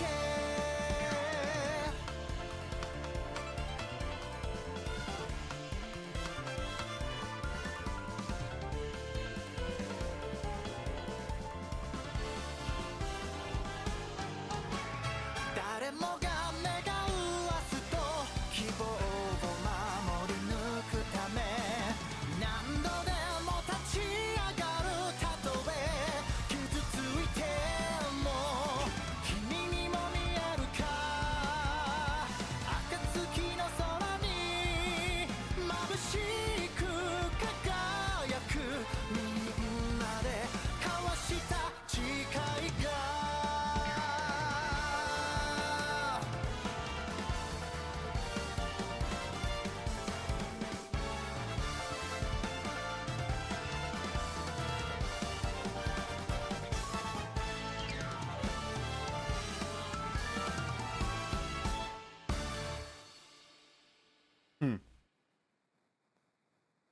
Oh.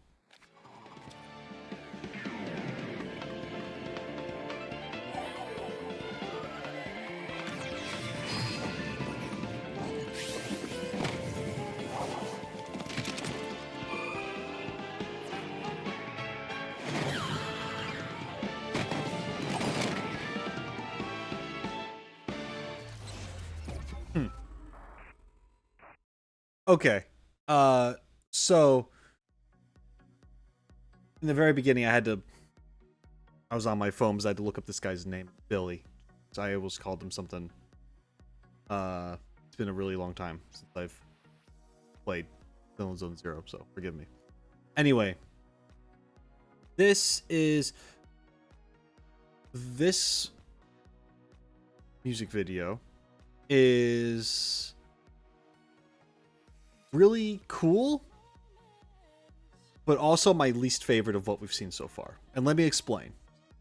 I think this is awesome in the fact that it is doing what I talked about before in my Honkai Star Rail animation short reactions, where it expands the world more. For example, I talked a lot about this during Robin's makeup ad.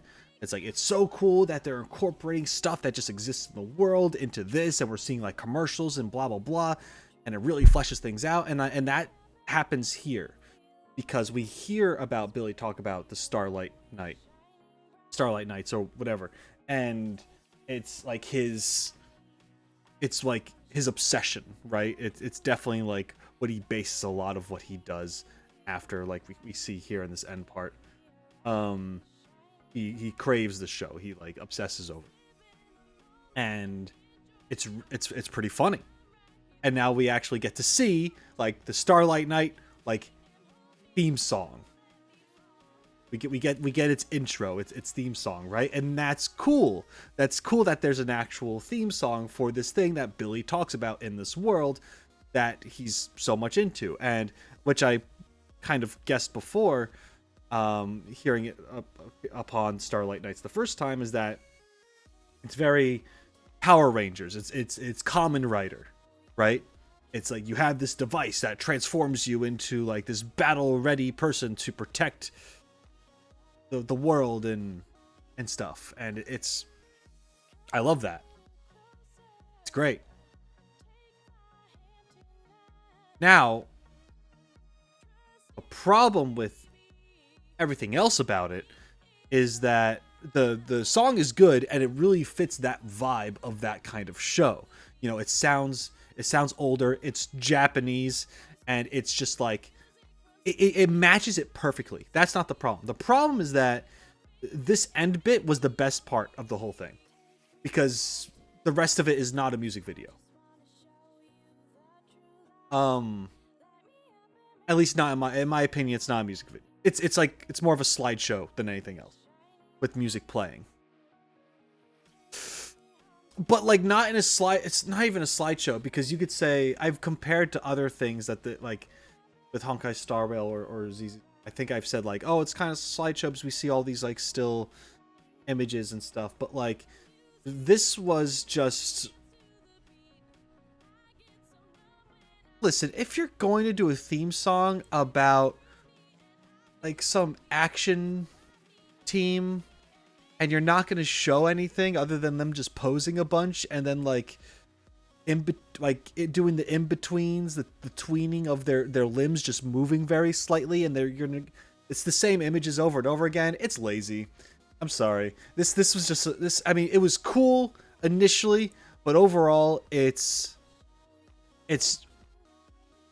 other like so the visuals are good, right? Like the visuals are cool, but you should have done more, especially if you're gonna have a 4-minute song. Like, I feel like if someone was going to re-upload this song, they just take this screenshot and play the song over it, and then you'd have this, and the camera would like move a little bit. And, like it didn't go up to the standard as everything else that they've done so far, and that's why it's a little disappointing. The song is great, and I love it what it does for the world building, but this was boring. The visuals were boring, fortunately. And the best part was when we got to actually seeing Billy do, like, do his stuff and have similar visuals that they showed, and like his moves named after. Like, that was kind of cool. That was kind of cool seeing that. But they could have done so much more. It could have been so much better if they did anything. They didn't even have to show. They could have gone through these images once, the Starlight Night logo, and then just have the Starlight song continue to go.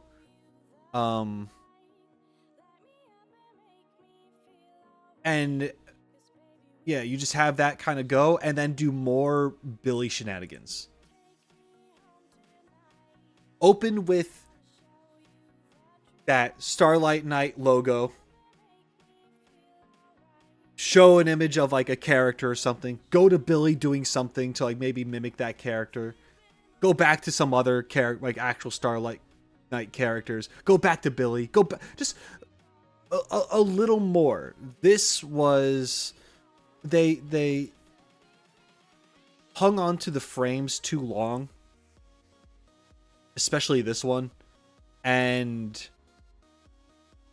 that doesn't help audience retention either. Like it just could have been so much more, and it probably would have been one of their coolest. But they obviously didn't care about this project as much as pretty much all the other ones, which is unfortunate. At least when it comes to the visuals of it, when it comes to the animation of it, they did not care. Once again, the song is great, fits the vibe perfectly. Love that it's a Billy reference. Love that it kind of expands the world in that way. Visually, though, this music video, in my opinion, was just not great. Just gonna be real with you. Yeah, that's essentially it. All right, so you let me know what you think. Do you think this was too repetitive? If they could have done something different for a Starlight Night song, what would you have liked to have seen? I personally would have liked to have seen more Billy, or just straight up an animated intro of this. It didn't even have to be like a 3+ minute song, because, I mean, yeah, songs are usually around, 3 minutes long, but when you're watching it on TV, I don't know of an intro that goes over a minute. You know what I mean? So this easily could have been like a minute long song as an intro to a show and just have some crazy animation stuff, and that would have been great. That would have been awesome. But that's my critique. Obviously, it's here. It's what it is. It's not a big deal. This was still a lot of fun. But let me know what you think. What would you have liked to have seen? Or are you perfectly content with repeating images? Let me know. All right. So let's go to the next one. I think we're going to the next one, right? Should we? Yeah, let's do one more for this part. Oh, okay, we're already starting. We are Hugo EP, My Curse, My Fate. Destinet's Malediction. Feels like it's kicking in. Because of your gray eyes. It's all your fault. Ma vie est fade comme la poussière.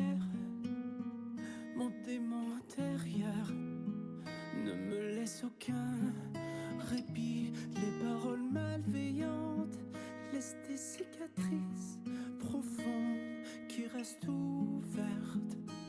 Que puis-je y faire? Ma vie se résume à subir du mépris et à survivre dans la souffrance.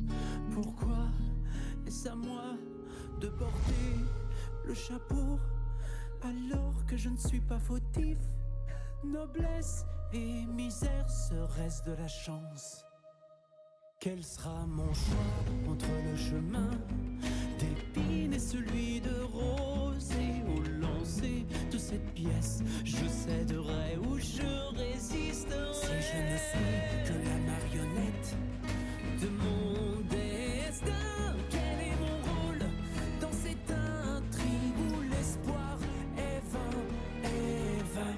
Oh death, I own my fate.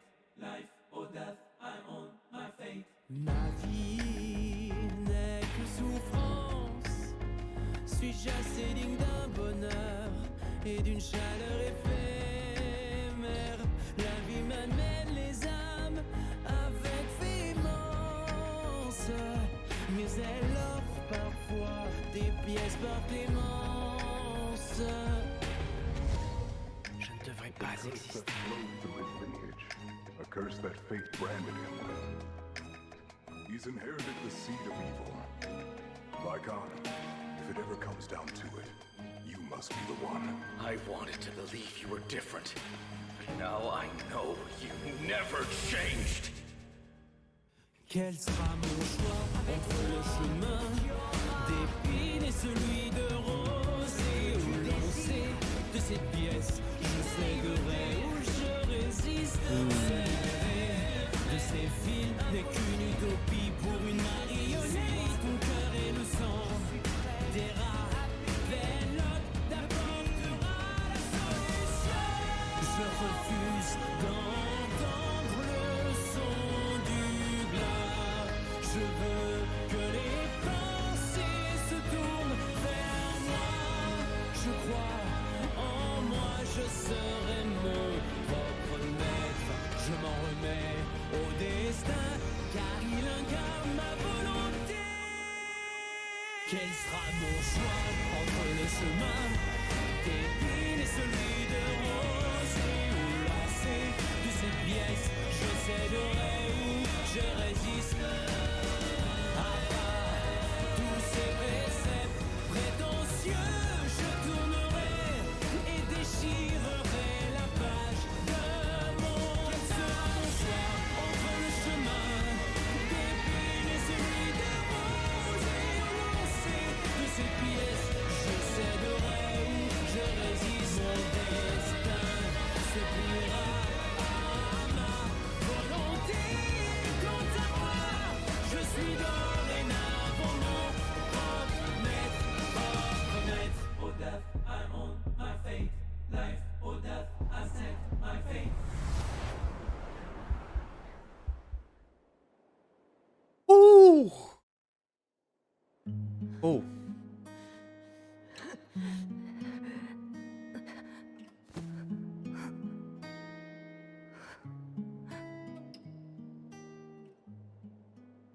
Okay. Okay. Okay.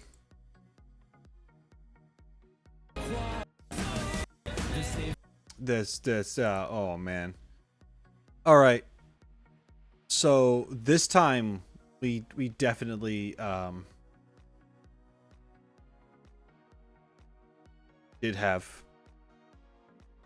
French vocals. I'm pretty sure, except the one part that was English, where like life or death, I choose my fate.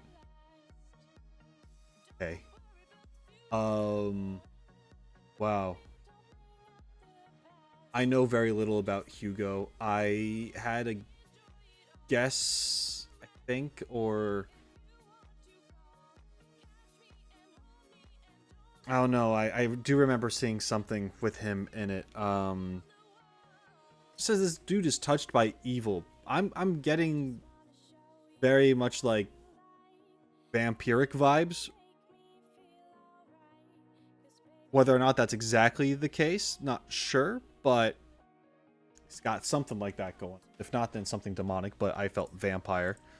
And then we have what's his face? This is Wolf Guy.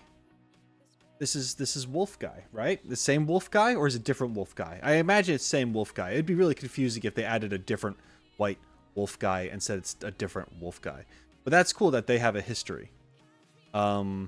Seems that they were friends, and then at the same time also tasked with hey, if Hugo loses his shit, you gotta take him out, buddy. You know? But I like that how they used to like run together. No, you know, not run like actually just like sorry, I said that when we see them running on the roof. I know what they're not just running for the sake of running, but like worked together is what I'm trying to say. I'm glad they went for runs together. Look how innocent they are running. A lot of crazy visuals. The marionette stuff was wild. I loved every second they used something like that. Oh man, he got his tomato juice all over his hands. That's rough. Tomato juice stains. Anyway. Couldn't have meant anything else, right? Oh man. Oh boy, it's sad. There's a lot going on. There's a lot in the story that has to deal with like, you know, him and this, I'm gonna say sibling, whether or not it is his actual sibling or not. Well, I think they said Anne or Anna. You know, there's a lot of her being there for him, and then eventually she's not around anymore. Passes on. It gets doesn't get better from there with this. He gets cornered and blamed for all sorts of stuff, and without her there to support him, kind of leads him down a darker path, so it seemed.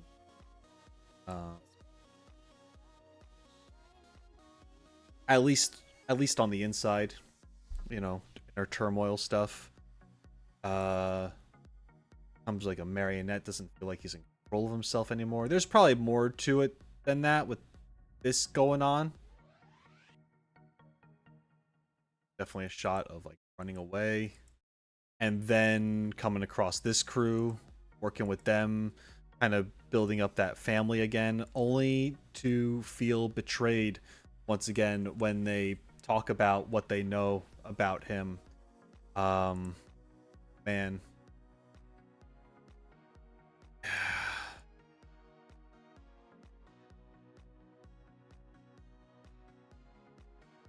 This was probably my favorite part.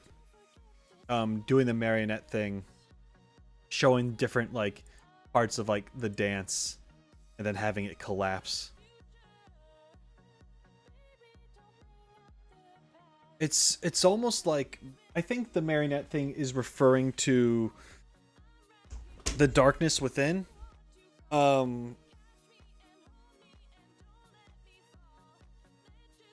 How when you lose control of yourself, or how do I want to say this? When you feel lost, you tend to feel like you lose control of yourself, and that leads to not the best decisions. That leads to you thinking in poor ways, thinking in ways that can be self-harming, that can be catastrophic, that is damaging. Like, just kind of, you lose your way and you don't make the best choices. You dive into what's easier, and that is to be terrible. It's a lot easier for people to be terrible than to be good for some reason. At least, maybe not all the time, but I think a lot of people see it that way. Even though, what is it? Is it like, it's... I'm not, sorry. I was about to go on a tangent. I'm gonna stay on tax. Yeah, but I think that's what the marionette thing is representing. The strings, like, because you see the figure and it's kind of, I'm pretty sure it's him looking more maniacal, and he's just a puppet, very limp and going with the flow. And then you see the strings cut and he's just crumpled on the floor, and it's almost like there's nothing I can do. I feel helpless. I'm letting these other urges take control of me. And if there's not that, then there's actually, it's like, what choice do I have, kind of. That's the feeling I get from it. Whether or not that's exactly what it's supposed to mean or not, is whatever, but that's my interpretation upon this first watch of this video. But there is very much of this, him being crowded by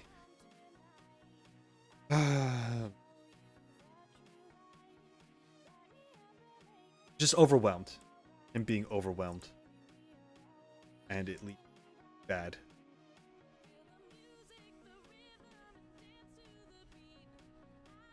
This was a cool moment here, fighting himself, like breaking free, and this is pretty much him kind of gaining control of himself back to kind of do what he wants to do. And because he has like the one eye that's lit and the other one that's like normal, it's very much I think he's doing a balance of in between, where it's more of I know he's had this from the beginning, but it's just, I'm just mentioning it now because in this moment I think we can truly see that manifesting into him truly wanting to be himself, which is not good or bad. It's just him. But he's also fighting off the darker side of him as well. That would be too much, right? That'd be too controlling. You have this red and this purple flashing. Now, I wasn't really paying attention as to what started where. Let me see if I can here. Sorry, all this is going to lead to something. I love the ice scythe so much. So it's purple. I don't know if this means anything, but based on color theory, or at least how I'm going to interpret this, is usually red is something that is dangerous, something that is, red is danger, red is panic, red is blood, red is rage. So I'm feeling like the red here represents the darker side of him. While the purple, well, let me get back to that. When there isn't red, when red is representing something that is usually darker or evil, you know, the more threatening thing, usually the contrast to that that's used is blue. Blue is usually like the good or peaceful. It's usually used for like to represent like the good guy kind of thing, right? But we don't see blue here. We see purple. And red and blue together make purple. So it's kind of like, that's why I'm thinking red is like the dark version of himself. Meanwhile, he right now is the purple. He is the balance, right? He's just himself. And you can see the purple slashes compared to the red slashes here. The purple is overwhelming the red. Big time. Like you see it here, but even like in the background, and then there's the one streak of red, right? And I don't know if that's just a light effect or if it's supposed to look kind of serpent-like. Sure, if that's supposed to be an eye or not. Yeah, there is an eye in it. Huh. I did not notice that. Well, I mean, even more so. If they are going to compare it to a serpent, I mean, what am I going? I'm just going to pull this out of my ass real quick. Like what? The devil was a serpent when we were talking about like the Garden of Eden and stuff, right? Wasn't Satan represented by a snake? I don't know. But yeah, you have all this red that's all chaotic. It's all over the place, but this purple that is striking down.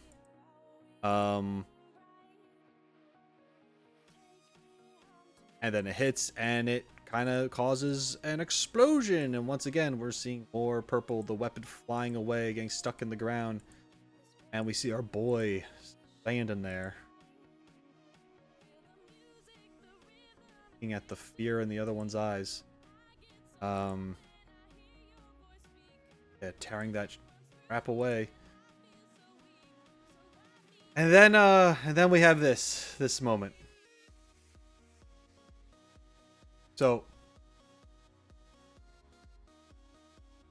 you might be like, but Roshi, this was the evil one before. This was the dark side. He's got the purple eyes now. Yes, now he does. Before he had red. Now it's purple. And we know this guy's already got purple stuff on him, whether it's the tie, the hair piece, all this stuff. Like, this is our boy with the one eye and the other normal eye. I feel like in this moment, we're seeing him larger than this version of himself. And he goes in for the hug. And look how young this version of himself looks.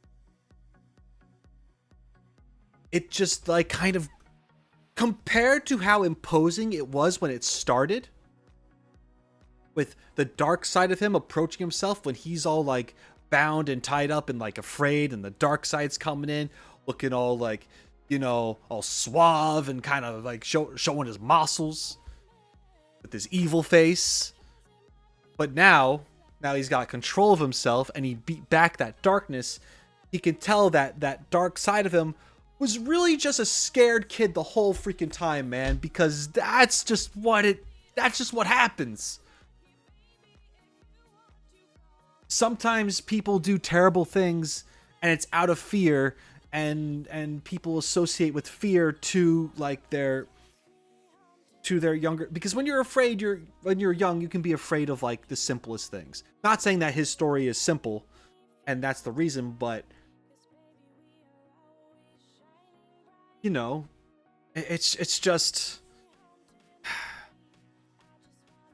when you are legitimately afraid, at least for me, I feel like a kid because I don't have control, right? When you're afraid, you feel like you don't have control, that you don't have this power, and some people will overcompensate for that and they'll act out. Like, think of like a bully in high school or something like that, right? They're going around picking on other people because that's just kind of how they were raised or what they do to cope with their issues at home.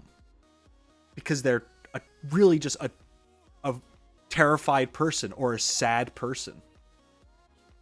And they don't know how to deal with their emotions. So they get aggressive.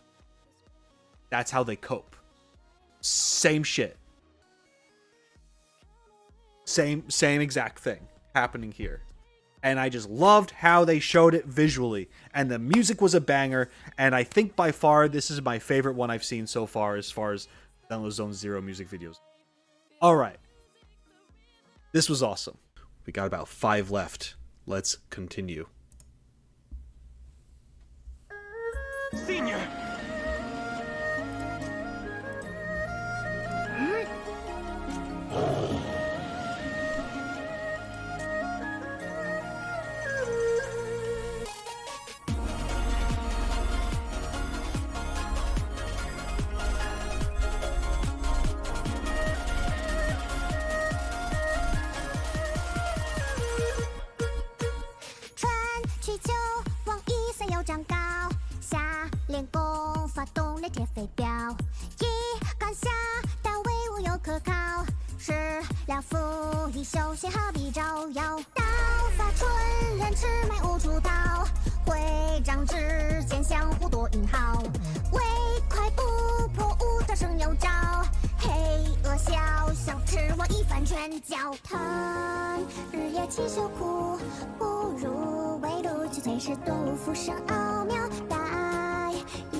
像拼命的长啸，在等一招长变者，万千的变化融合百味的大刀，要熬出配置高，霸气一击就能烧。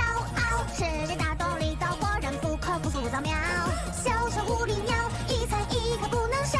这是通万物的道理，参无有陈造，兜兜转转可知道来去的机缘，默默照照。万几人能取胜较量，前路遥遥。若驰骋一心，作为让榆木朽木攀木皆可雕。一念神光耀，切莫骄傲。剑插光火灶，心机成不知不着。桌上利益随便就好，日啖180烧。掌出有诀窍，盲公修炼莫打扰。学习皆入味，观言察色，皆谈皆教皆造。饭后莫迟到，功课一日不可骄傲。以上作则上行下效，扬我是马驸马。若有人讨教，心怀大志不落讨教。本为本真的自我，有我一手烹调。酸甜苦辣待人生要面面俱到。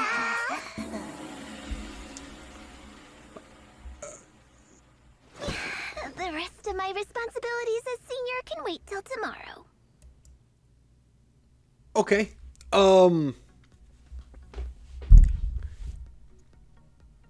To tell you what just happened, I would fail. I don't think I would be able to. However, what I will say is that this was adorable. I thought it was really funny going back and forth between the this very cutesy style, and then sometimes you'd have moments where it looks like the illustrations came out of like old school Street Fighter cover art, or even borderline JoJo's Bizarre Adventure. It was good. It was very enjoyable, and that's what I look for in these music videos. You know, a music video can tell us a lot, but these are also when I think like, all right, we're gonna just do stuff to be super entertaining. Let's go, let's do it.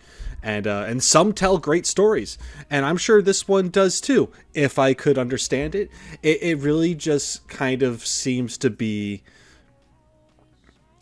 a song in the form of this character's creed, or just I don't even know if that's the right way to say it. I guess what I'm just trying to say is that like it was obviously about them and their perception and or like insight on things. Like there's a lot of within the lyrics itself, from what I can remember, there's a lot of it that's very much like do this for yourself, believe in this way, like try hard, like there was a lot of food, like it was a big old like positive like train and be your best song, and it had that I don't know the word I'm looking for, like had a lot of these like old school like Chinese instrumental to it, and yet it was still very like upbeat and peppy the whole way through. Seeing like the very cartoonish like chibi version of her dancing around, which was very cute, to all the other different art styles that they'd go back and forth between. It also reminded me of oh man, I can't remember the name of the show. I didn't really watch it either, but the style reminded me of... Isn't there like an animation of... Isn't it some like raccoon or something? Hold on. Okay, well maybe not. I looked up the actual art itself just now. I was thinking of Agretzko. That's not it. I mean, well, kind of. There's elements to it, I guess. Like just lots of bold lines, just like with how the characters are, how she was very expressive throughout it. I don't know. It was good. It was just a fun music video, and I think what I was trying to say before is that, and I could be wrong. Everyone has their own opinion, but when I think of a teaser for something, for like a character teaser, they are hinting at something bigger about the character, right? This is like my definitions of these things.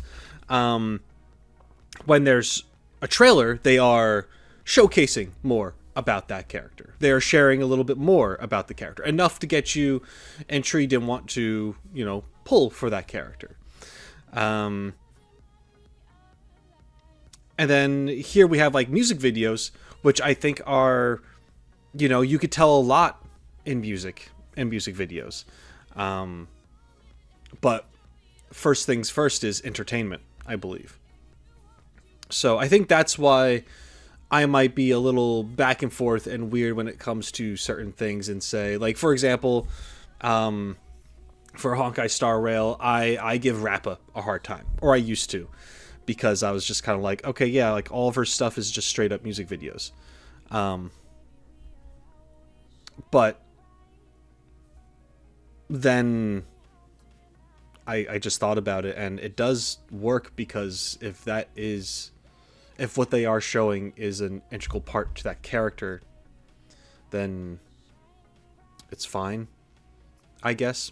I just went into it and I was like, I couldn't really understand this character, really. And then not everyone, but then people tell me like, oh yeah, well, you're not supposed to unless if you play. I'm like, okay, well, sure. But at the same time, I don't know. I don't really know what I'm trying to say right now. I'm just sort of on the fence, and as far as like, when is a song supposed to just be... I lost my train of thought. In a nutshell, what I'm trying to say is that it's okay. Some things are meant to be deeper than other things. Some stuff is just supposed to be out there. I mean, it's all out there for the sake of entertainment, right?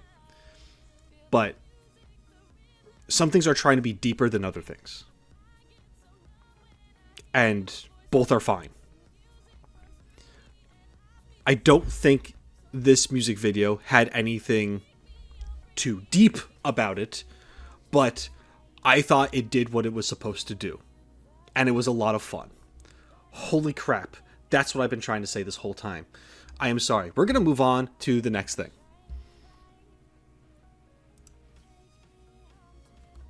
And that is Ukinami Yuzuha.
Thought I escaped.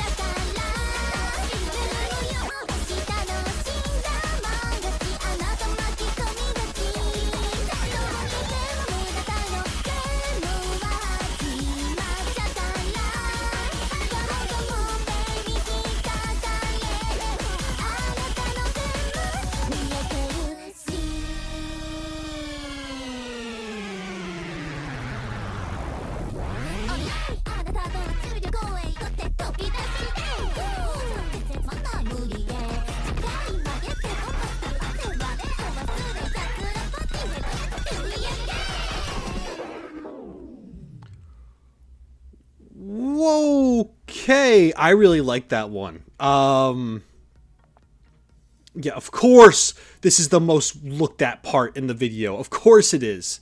Of course it is. You can't...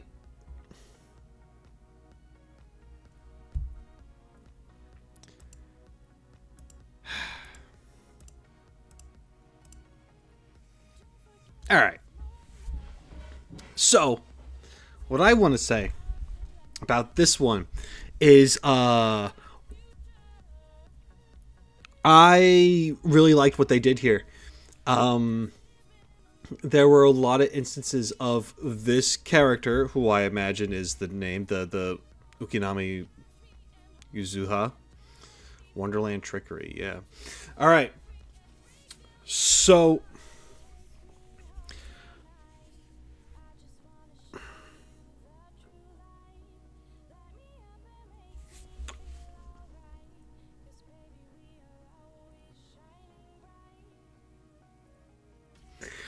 I'm getting a lot of, and whether or not this is the case, maybe the character is just sort of someone who is all over the place, but there is a lot of mimicry in this as well, as far as, or maybe not mimicry, I don't know. There's a lot of, at least, parody of other characters as well within this video. And there is also a lot of her being in control and kind of manipulating things in this very haha tee way. Like I'm sensing, at least there's that one part in the song that's later, which, you know, I don't think I felt this. You know, yeah, there are all sorts of parodies. They even have like The Shining in here and stuff, which is really funny. Breaking through the door, and yeah, I love this style when it gets all pixelated like this. This is great. I like that they showed that multiple times. Yeah, this was just like a very bouncy song in general, and it's definitely a, like, let's keep going from one thing to the next, to the next, to the next, to the next. And a lot of energy, a lot of parody, a lot of, like, this is how I see the world. Or maybe even a hint of, even if more comical than anything, there's a hint of, like, a god complex a little bit. Not saying that's actually true for this character, but I think there is a lot of that energy of how she just wants to do things her way. I'm getting Haruhi Suzumiya vibes, if that makes sense. If you know what I'm trying to say, and if that makes any sense to you, then let me know. Of course, I'm sure there might be someone that's just like, actually, you couldn't be farther away from the truth of this character. I don't know. That's just the feeling I got from watching this. But I love the visuals. I loved how much energy there was in the song in general. The world is my playground. Like, what am I supposed to think with these kind of lyrics? It's literally just like, I'm just here to have fun, have a good time, and it's definitely like, as my sister would say, this is my world and you're just living in it. I'm like, okay, great, thanks. God, she's a demon. Anyway, that's what I'm getting the sense of with this. It's just her having fun, and yeah. Resistance is futile. You're all totally done for. They're all my toys. Yeah. I come alive, hiding my vibe.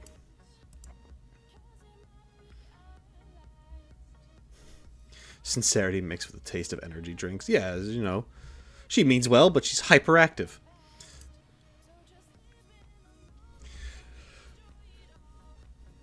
Yeah. Okay.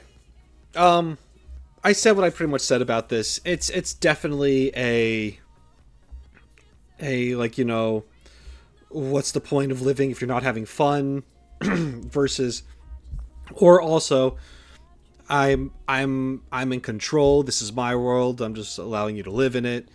To maybe there actually is some a little bit of like a god complex in there, but there's also this sincerity where they don't mean bad. They're just maybe a little too much for some people, but this character cannot take just living a normal existence, that rules are meant to be broken, you're supposed to have fun with life, so on and so forth. And they're not necessarily saying it in a negative, I'm a bad guy kind of way. She's literally just wants to be outside of the box. And that's what I get from this. And I think this is great. This was awesome. Visually very entertaining. The character is cute. I really... At first... this song reminded me of something else, and I can't quite remember what it is, but it did seem... It also almost gave me like Hatsune Miku vibes as well. With just kind of like how... I don't mean this in the bad way, but how all over the place the song was. Like, it would have, like, this one vibe about it, and then it would just completely have, like, a big switch up at some point and get, like, kind of, like, wacky and all over the place. And then the vibe would change again to something more solemn, and then it would change to, like, the high energy again. And, like, you know, it was just, like, the pacing of it felt like a Vocaloid song to me. Like, one of the more random ones, I suppose. But this was very enjoyable. I liked it. Art was beautiful. The character interests me now, because now I'm actually wondering, like, how much of what I said is true. Is this character actually some kind of equivalent to some entity that can, like, change the world around them? Or are they just some hyperactive girl that just wants to have fun? Or both! Maybe both! Anyway, let's move on to the next one. I really enjoyed that. That was fun. Let's do Orphe and Magus EP. Fury On.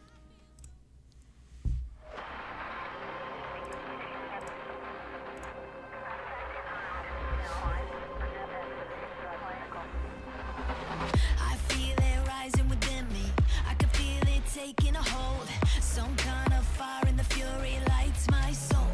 Yo, it's a new awakening, I've only just begun. Everything I thought was dead, gonna be reborn. Can you feel the heat? Here I come, you were warned. Built like a weapon, time to reckon with the force. I think it's time you see the truth. Igniting the fury, the powers that be. Have a seed deep inside of me. It's about to blow. Feel the madness taking hold. We're standing on the front lines, waiting for you now. No, we're never backing down. Feel vengeance shake the ground. Keep fighting to the end. I'm calling for you. One shot to burn it all down.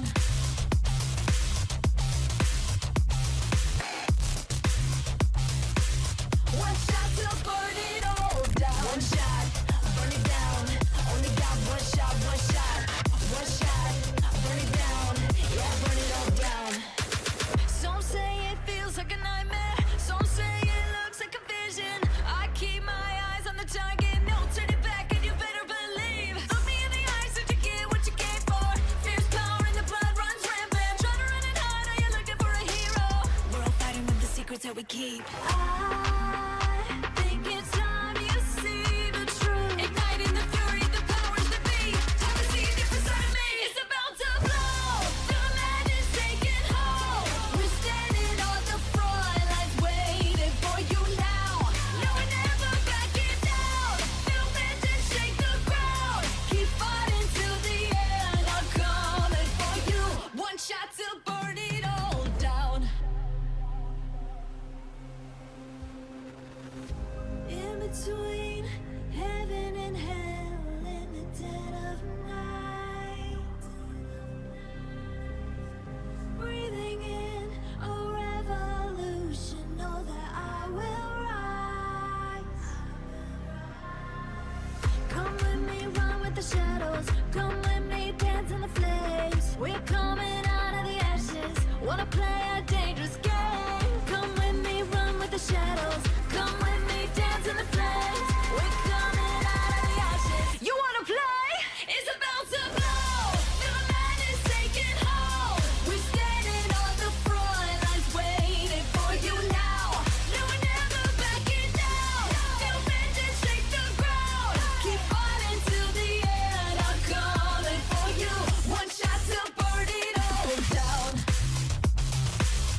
Okay. This one... How do I want to go about this one here?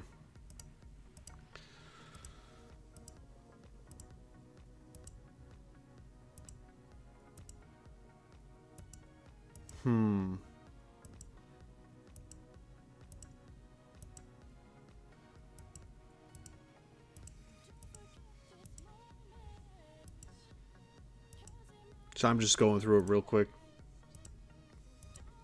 Backwards, of course.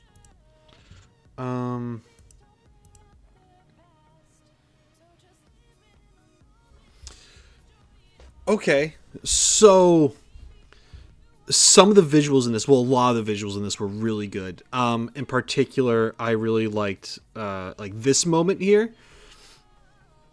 I like when we have these, they're like these sections of monochrome, where you have themes of like red and black, and then blue and black, and orange and black. And this is showing the team. This feels very, this part anyway feels very Tank to me from Cowboy Bebop. And I love that kind of thing. This style, especially in, I guess, music videos and such. Now, I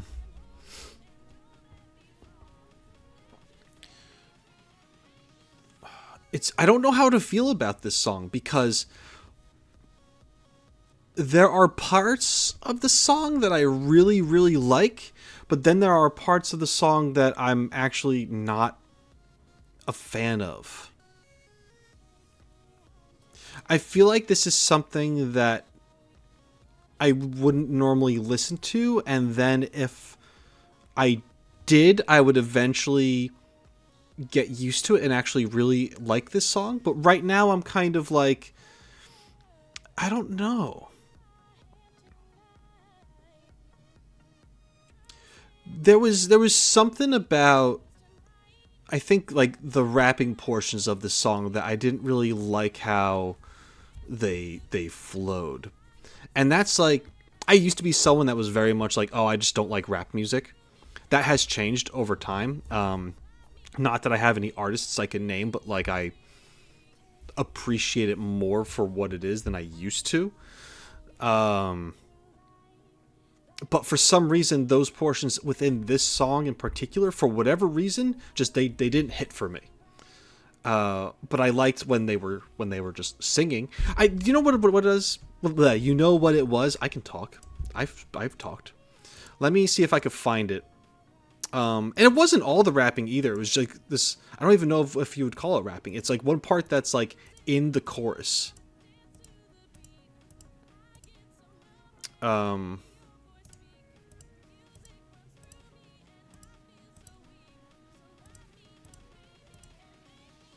Yeah.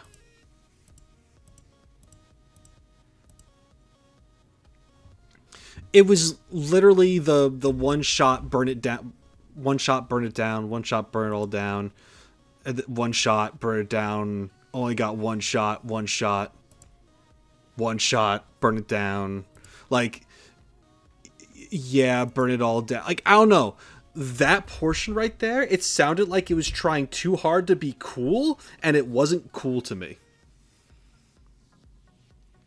Like, that felt like it was part of the song where they were trying to like, all right, we're gonna get all swaggy with it right now. This is the part that like you're gonna have like in your head, like repeating back, and like no, I don't know. I don't know if it was the delivery or if it was just like, I get the message to it.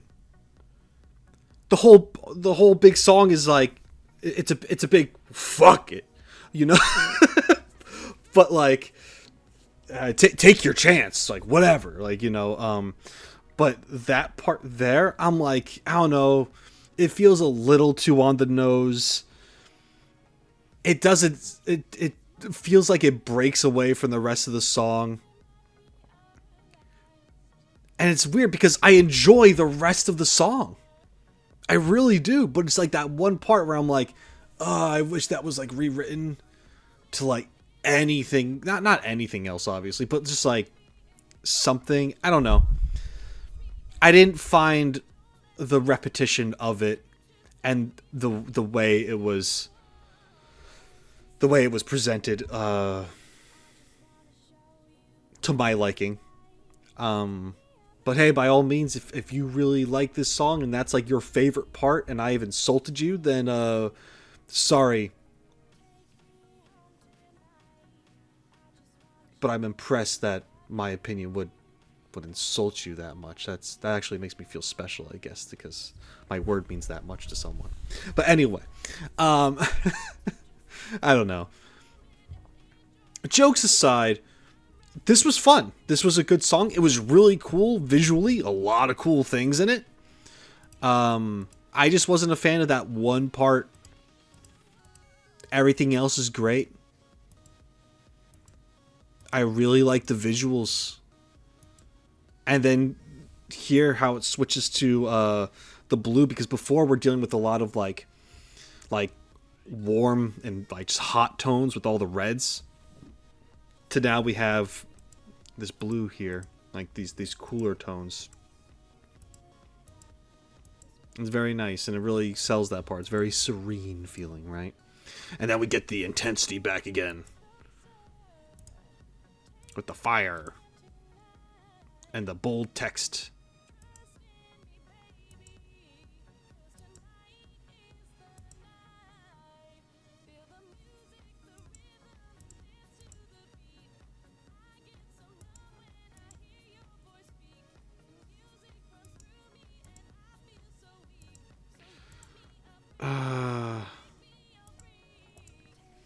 Yeah, there was this part too. I don't know. Man, I want to say something, but I feel like I'm gonna get crap for it.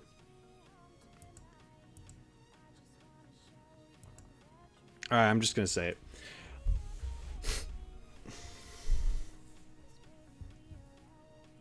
Recently, for fun, I've been just writing lyrics to stuff. I'm not a musician. I can't play instruments, whatever that is. I've been trying to write lyrics to things just because I find it fun. However,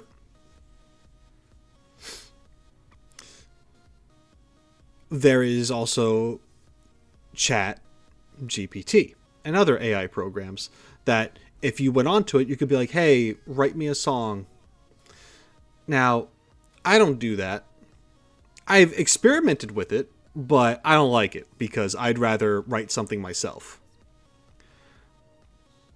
But if you've ever messed with something like that before, if you try to be like, hey, make a rhyme scheme or something, like if you tell it to write whatever and to be poetic or to have it rhyme or whatever that is, or just like, it comes up with the most generic lyrics ever. Just very, very, like, unless if you give it like a lot of details over time, it'll come up with the most like generic thing ever. And unfortunately, like this whole like some of, I don't know. It kind of feels that way. It feels like some of the lyrics in here are like Chat GPT. Now, I'm not saying that it is. I'm not saying that they actually did that. But I'm like, it's not. This is very much just like, this song, it is what it is. There is nothing secret about it. It's just like, we're just going into it and we're going to be intense and just very in your face with what's happening. It's not a deep piece by any means. Not that it has to be, but I'm just like, I'm looking at some of these lyrics here and I'm just like, yeah, it's nothing special. Still a fun song. Not a fan of that, of the one shot part. And then there are some other lyrics in here where I'm like, okay, we're going, like, this is just very, very basic. But still, it was entertaining. I thought the music video was awesome. I just feel like the actual lyrics themselves probably could have been more interesting. This is all just a very much I'm gonna come and kick your ass song. And it's fine. Like sometimes that's all you need. Sometimes that's just what we're in the mood for, right? It doesn't have to be like some masterfully written thing. It's just here for the vibes, man. And if that's the vibe you want, then hey, you got it right here. But there you go. There was a lot that I did like about this. Like I said, the art's amazing.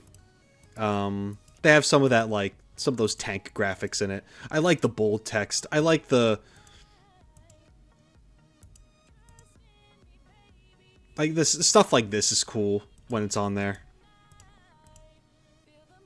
That's an awesome shot. Like, you know, that's a desktop background. Like, you know, they have a lot of that kind of stuff going on throughout this. I love the bold lines, the dark shadows. It's so cool.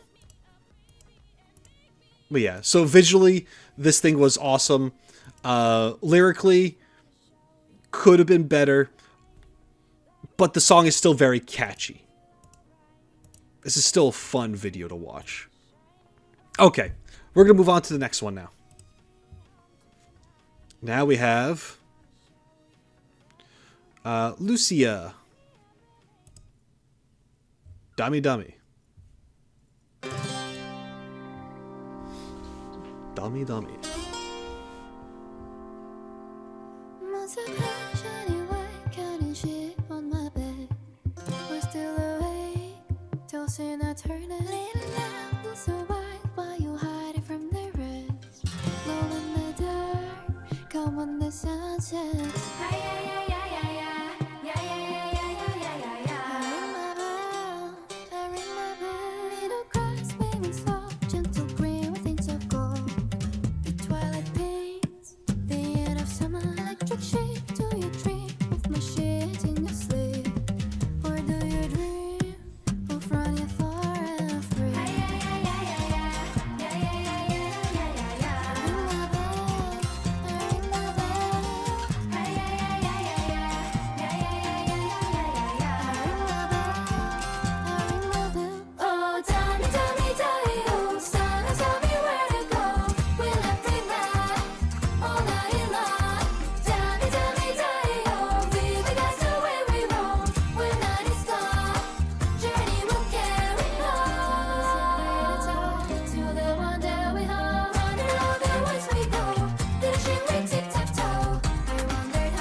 So yeah, I like Ganyu. Anyway, next song. I'm kidding. All right. Let me. Oh man. Okay. When I saw this character announced, I almost went back into Zenless Zone Zero just for this character. I'm gonna be real, just because I'm like, oh well, we know who this is. This was cool. I really.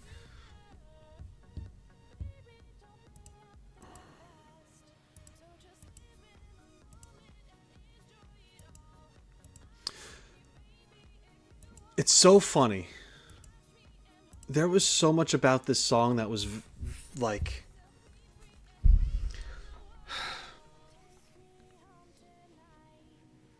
the instruments used were oh man, what do I say? I can't talk today, guys. I am sorry. My apologies.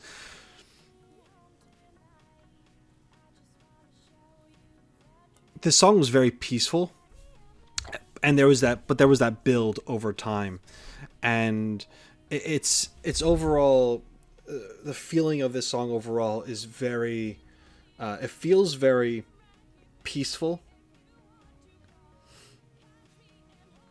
to me anyway, and lighthearted. And a lot of what we see in this visually is that it is like this living in peace and just experiencing nature, and feels very slice of life going from day to day. And then there are comical moments. There are things that are exaggerated in here. There's the painting the creature thing that's like a mermaid on the rock, like, you know, all majestically. Even though that's supposed to be like a monster, you know what I mean? Like that's funny. At the end, the entire ending segment is a giant Yu-Gi-Oh parody, which is hilarious. You know, there's a lot going on in this, and it keeps the same. I love the art style that they're doing. It's very. Oh man, it feels very painterly. It feels painterly. There's a lot of moments throughout it that are very, that feel very muted.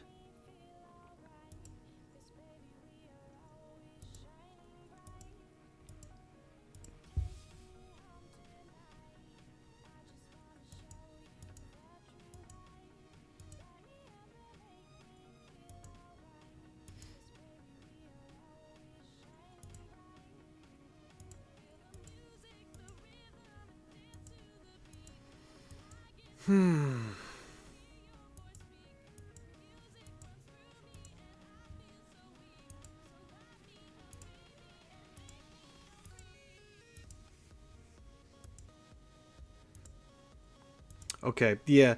I mean, this whole thing is very much a journey.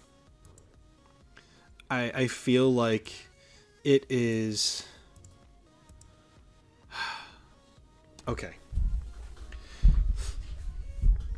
I feel like this song is depicting a journey starting from, like, you know, humble beginnings to getting more involved with other people, moving to another environment. Looking at the lyrics, it really feels like trying to find their place to belong. Trying to find out where they belong, where they can fit in, enjoying like the little things and trying to find a way to intertwine themselves into like another life, in some way. So like you have this character who is very much by themselves, and they're going throughout like the wilderness, eventually making their way to the city, and they're doing all sorts of stuff on their way and trying to understand things. And then they get here and they're by themselves at first, but then they come up to this table where people are playing a game that they're really interested in, and they get involved. And now it's like, okay, I made it. I found my people. You know what I mean? Like, I feel like there is that journey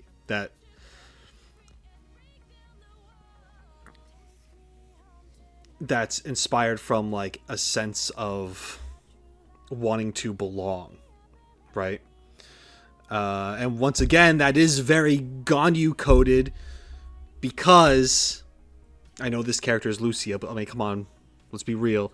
I know it's very Ganyu coded because the character Ganyu is very much stuck in between worlds, the Adepti and the human world, because she's half Adepti, and it's very different lifestyles, and she's not quite either. She's both, but she has that struggle of going back and forth of like, where am I needed? Where do I belong? Where should I be? Right? So once again, we have another of that character trying to discover more about themselves and find where they belong. That's what I'm getting from this. Anyway, this was cool. This song was a vibe. And for reasons, I'm just going to say it's my favorite. Let's move on to the next song. I believe we're going to move on to the last one that we have here. This was uploaded, I believe, a day ago. And then we're caught up.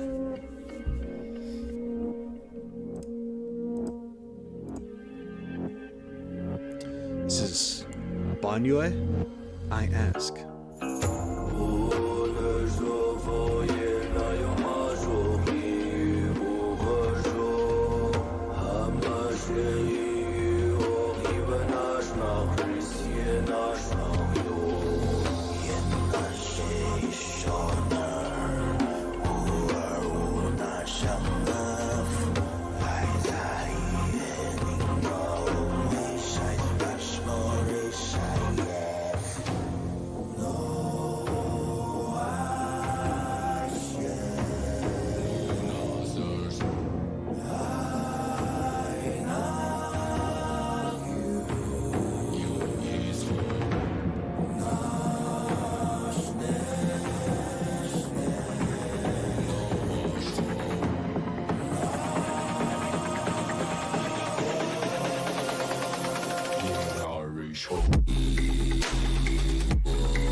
Okay.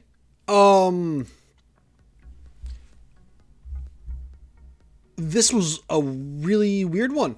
This is a weird one to end it on. Okay, I'm gonna share my... Oh man, okay.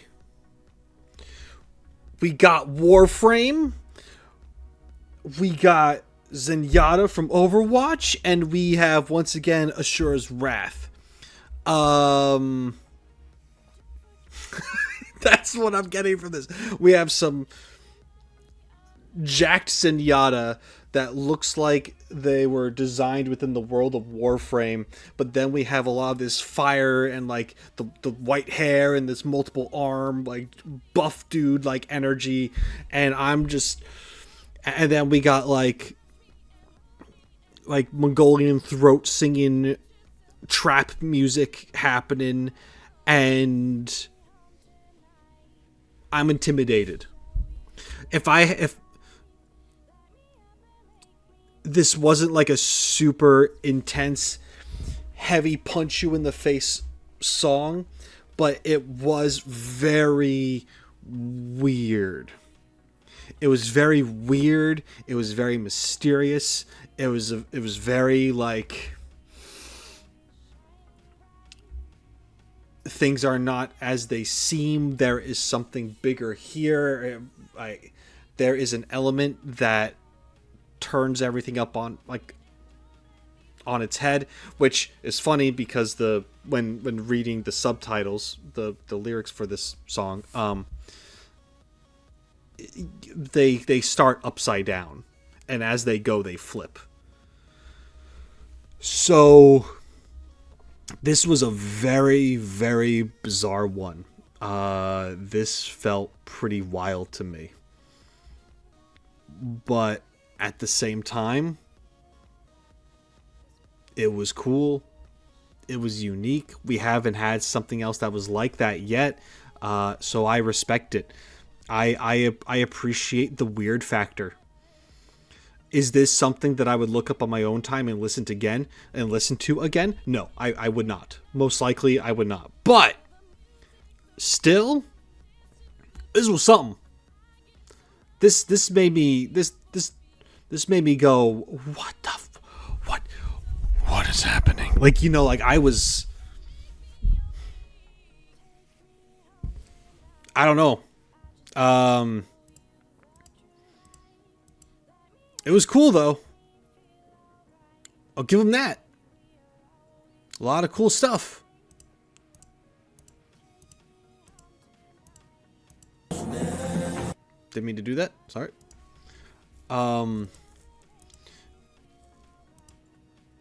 Yeah, I mean, there's just something about this song that it felt old. It felt forbidden. It was very interesting. I don't know. You let me know if that makes any sense to you. But I think that's where I'm going to call it. So we are caught up with the Zenless Zone Zero music videos. This was a lot of fun. I'm glad that I got to do this. I'm going to have to eventually catch up with some other stuff, such as teasers and trailers. Just like I will have to do the same with Honkai Star Rail in the future, and other things. But this was a lot of fun. Thank you very much for joining me. Let me know what your favorite music videos were out of all of these that I've watched. Yeah. This was great. So yeah, thanks again. If you enjoyed this video, then let me know by writing a comment down below, liking the video, checking out the description for additional ways of how to support me, and please subscribe if you haven't done so already. Every little bit counts. It means a lot. And until next time, shine on, you crazy diamonds. Later.